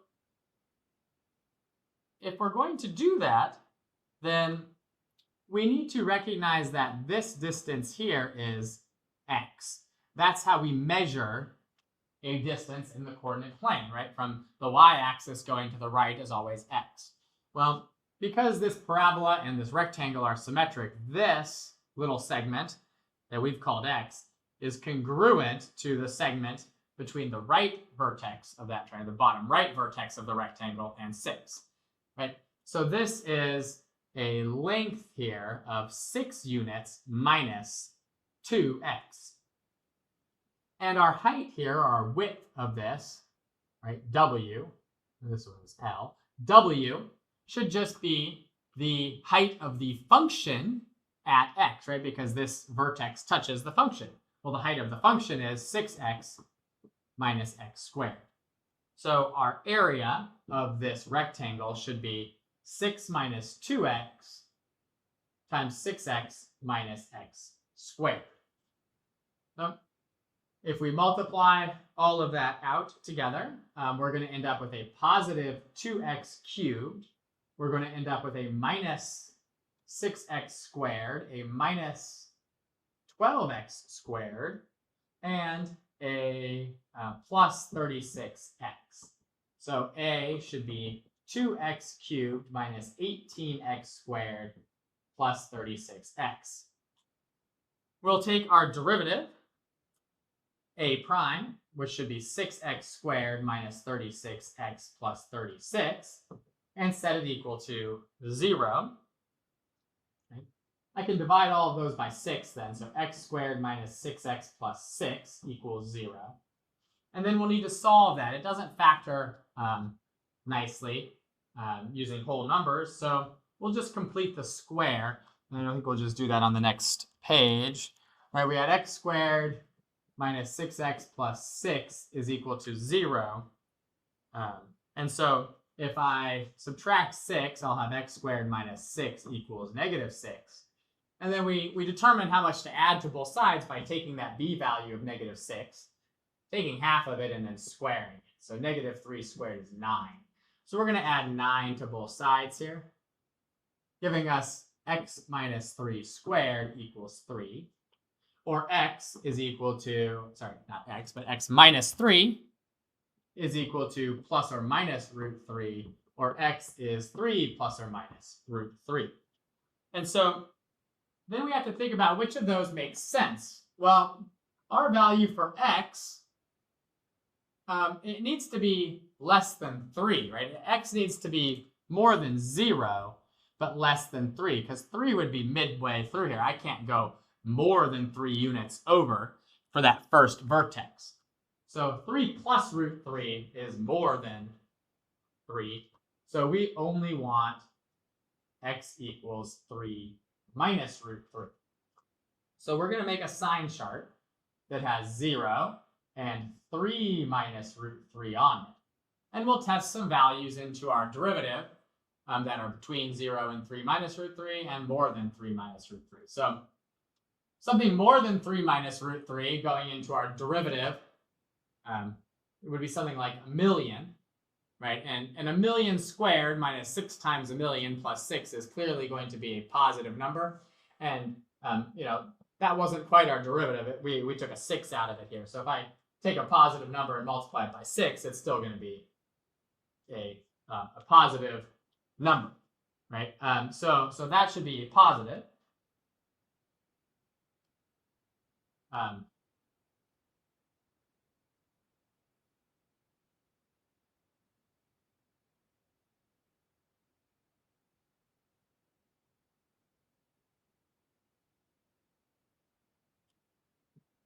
And we're going to go back on that.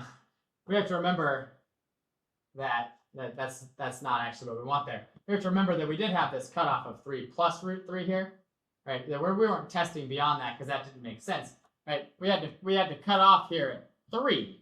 So if we test something more than 3, we're going to get a positive. But that's not what we actually want. We want something between 3 minus root 3 and 3. So that would be something like 2. And if I plug a 2 into that derivative, right, we get 2 squared minus 6 times 2 plus 6, which is negative, right? And so we want a negative here. And if I plug in something between 0 and 3 minus root 3, like 1, we're going to end up with 1 minus 6 plus 6, which is positive. And so, sorry about that. I forgot we have to cut off at our endpoint of 3 there. And so testing something like a million like we tried to do just kind of screws up our sign chart here. So our function goes from increasing to decreasing, which means that we definitely have a maximum when x is 3 minus root 3. Right? And so if x is 3 minus root 3, it asks us for the length, right? And so our length is 6 minus 2x. So L should be 6 minus 2 times 3 minus root 3, which will be 6 minus 6 plus 2 root 3, which would be 2 root 3.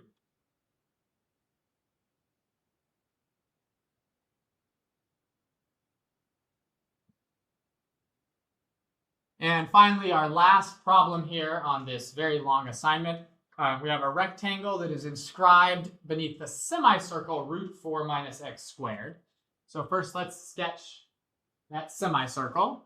Right? Root 4 minus x squared looks like a semicircle that is centered at the origin with a radius of 2, right? And it's the positive half of that. So this is negative 2, and this is 2.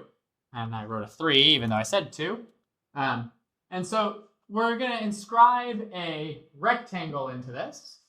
So it's going to look like this. And we want to know how far should this vertex be so that the area of that rectangle is at a maximum.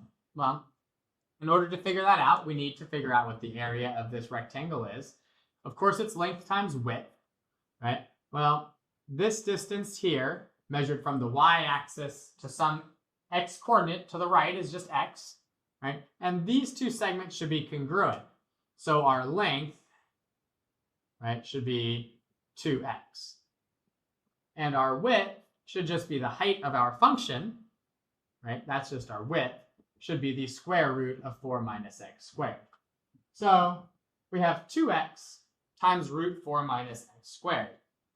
And we then want to take the derivative of this, so a prime, right? And a prime, we'll use the product rule. So it's 2x times the derivative of root 4 minus x squared, which is 1 over 2 root 4 minus x squared, times the derivative of 4 minus x squared, which is negative 2x. And then we'll add to that 2 times the square root of 4 minus x squared. We'll cancel out a couple of 2's here. And then we'll get a common denominator, which will be root 4 minus x squared, which means I have to multiply the top by that also. So, right, that's like squaring the root 4 minus x squared. So we end up with negative 2x squared plus 2 times 4 minus x squared, all over root 4 minus x squared. So we end up with 8 minus 4x squared in our numerator and root 4 minus x squared in our denominator. So we'll set this equal to 0, right? And we'll look for when it's undefined, but it's undefined at like the endpoints of negative 2 and 2, which don't give us a rectangle. So really we just want to know when is 8 minus 4x squared equal to 0. Well, that'd be when x squared is 2, or when x is positive or negative root 2. And of course, the only one we're going to be interested in is x equals root 2. Okay. So we'll make a sign chart using 0 as our minimum x and root 2 here. And we know we can't go beyond 2, so we'll try to not make that mistake like we did in the last one and kind of put an end cap there on our sign chart. And so if I put in something between 0 and root 2, like 1, into my derivative, I end up with 8 minus 4 over a positive, so that's positive. And if I put in something between root 2 and 2, like, I don't know, 1.9, right? 8 minus 4 times 1.9 squared, right? You know, that's still going to be a negative number, right? Because 1.9 squared is, when I multiply that by 4, it's more than 8. And then it's divided by a positive, so we end up with a negative. So our function increases and then decreases, which tells us that we have a maximum when that bottom right vertex is root 2 units over from the origin. And so that is the last problem in this More Semester 1 review homework walkthrough. So hopefully all those make sense. And again, there are going to be some more review assignments for the midterm. Don't just use this one and the first one as the only ones that you do, because there will be problems similar to these, but also problems similar to ones from the other reviews on the actual midterm. So this has been a pretty good review, though, of limits derivatives and the applications of the derivative.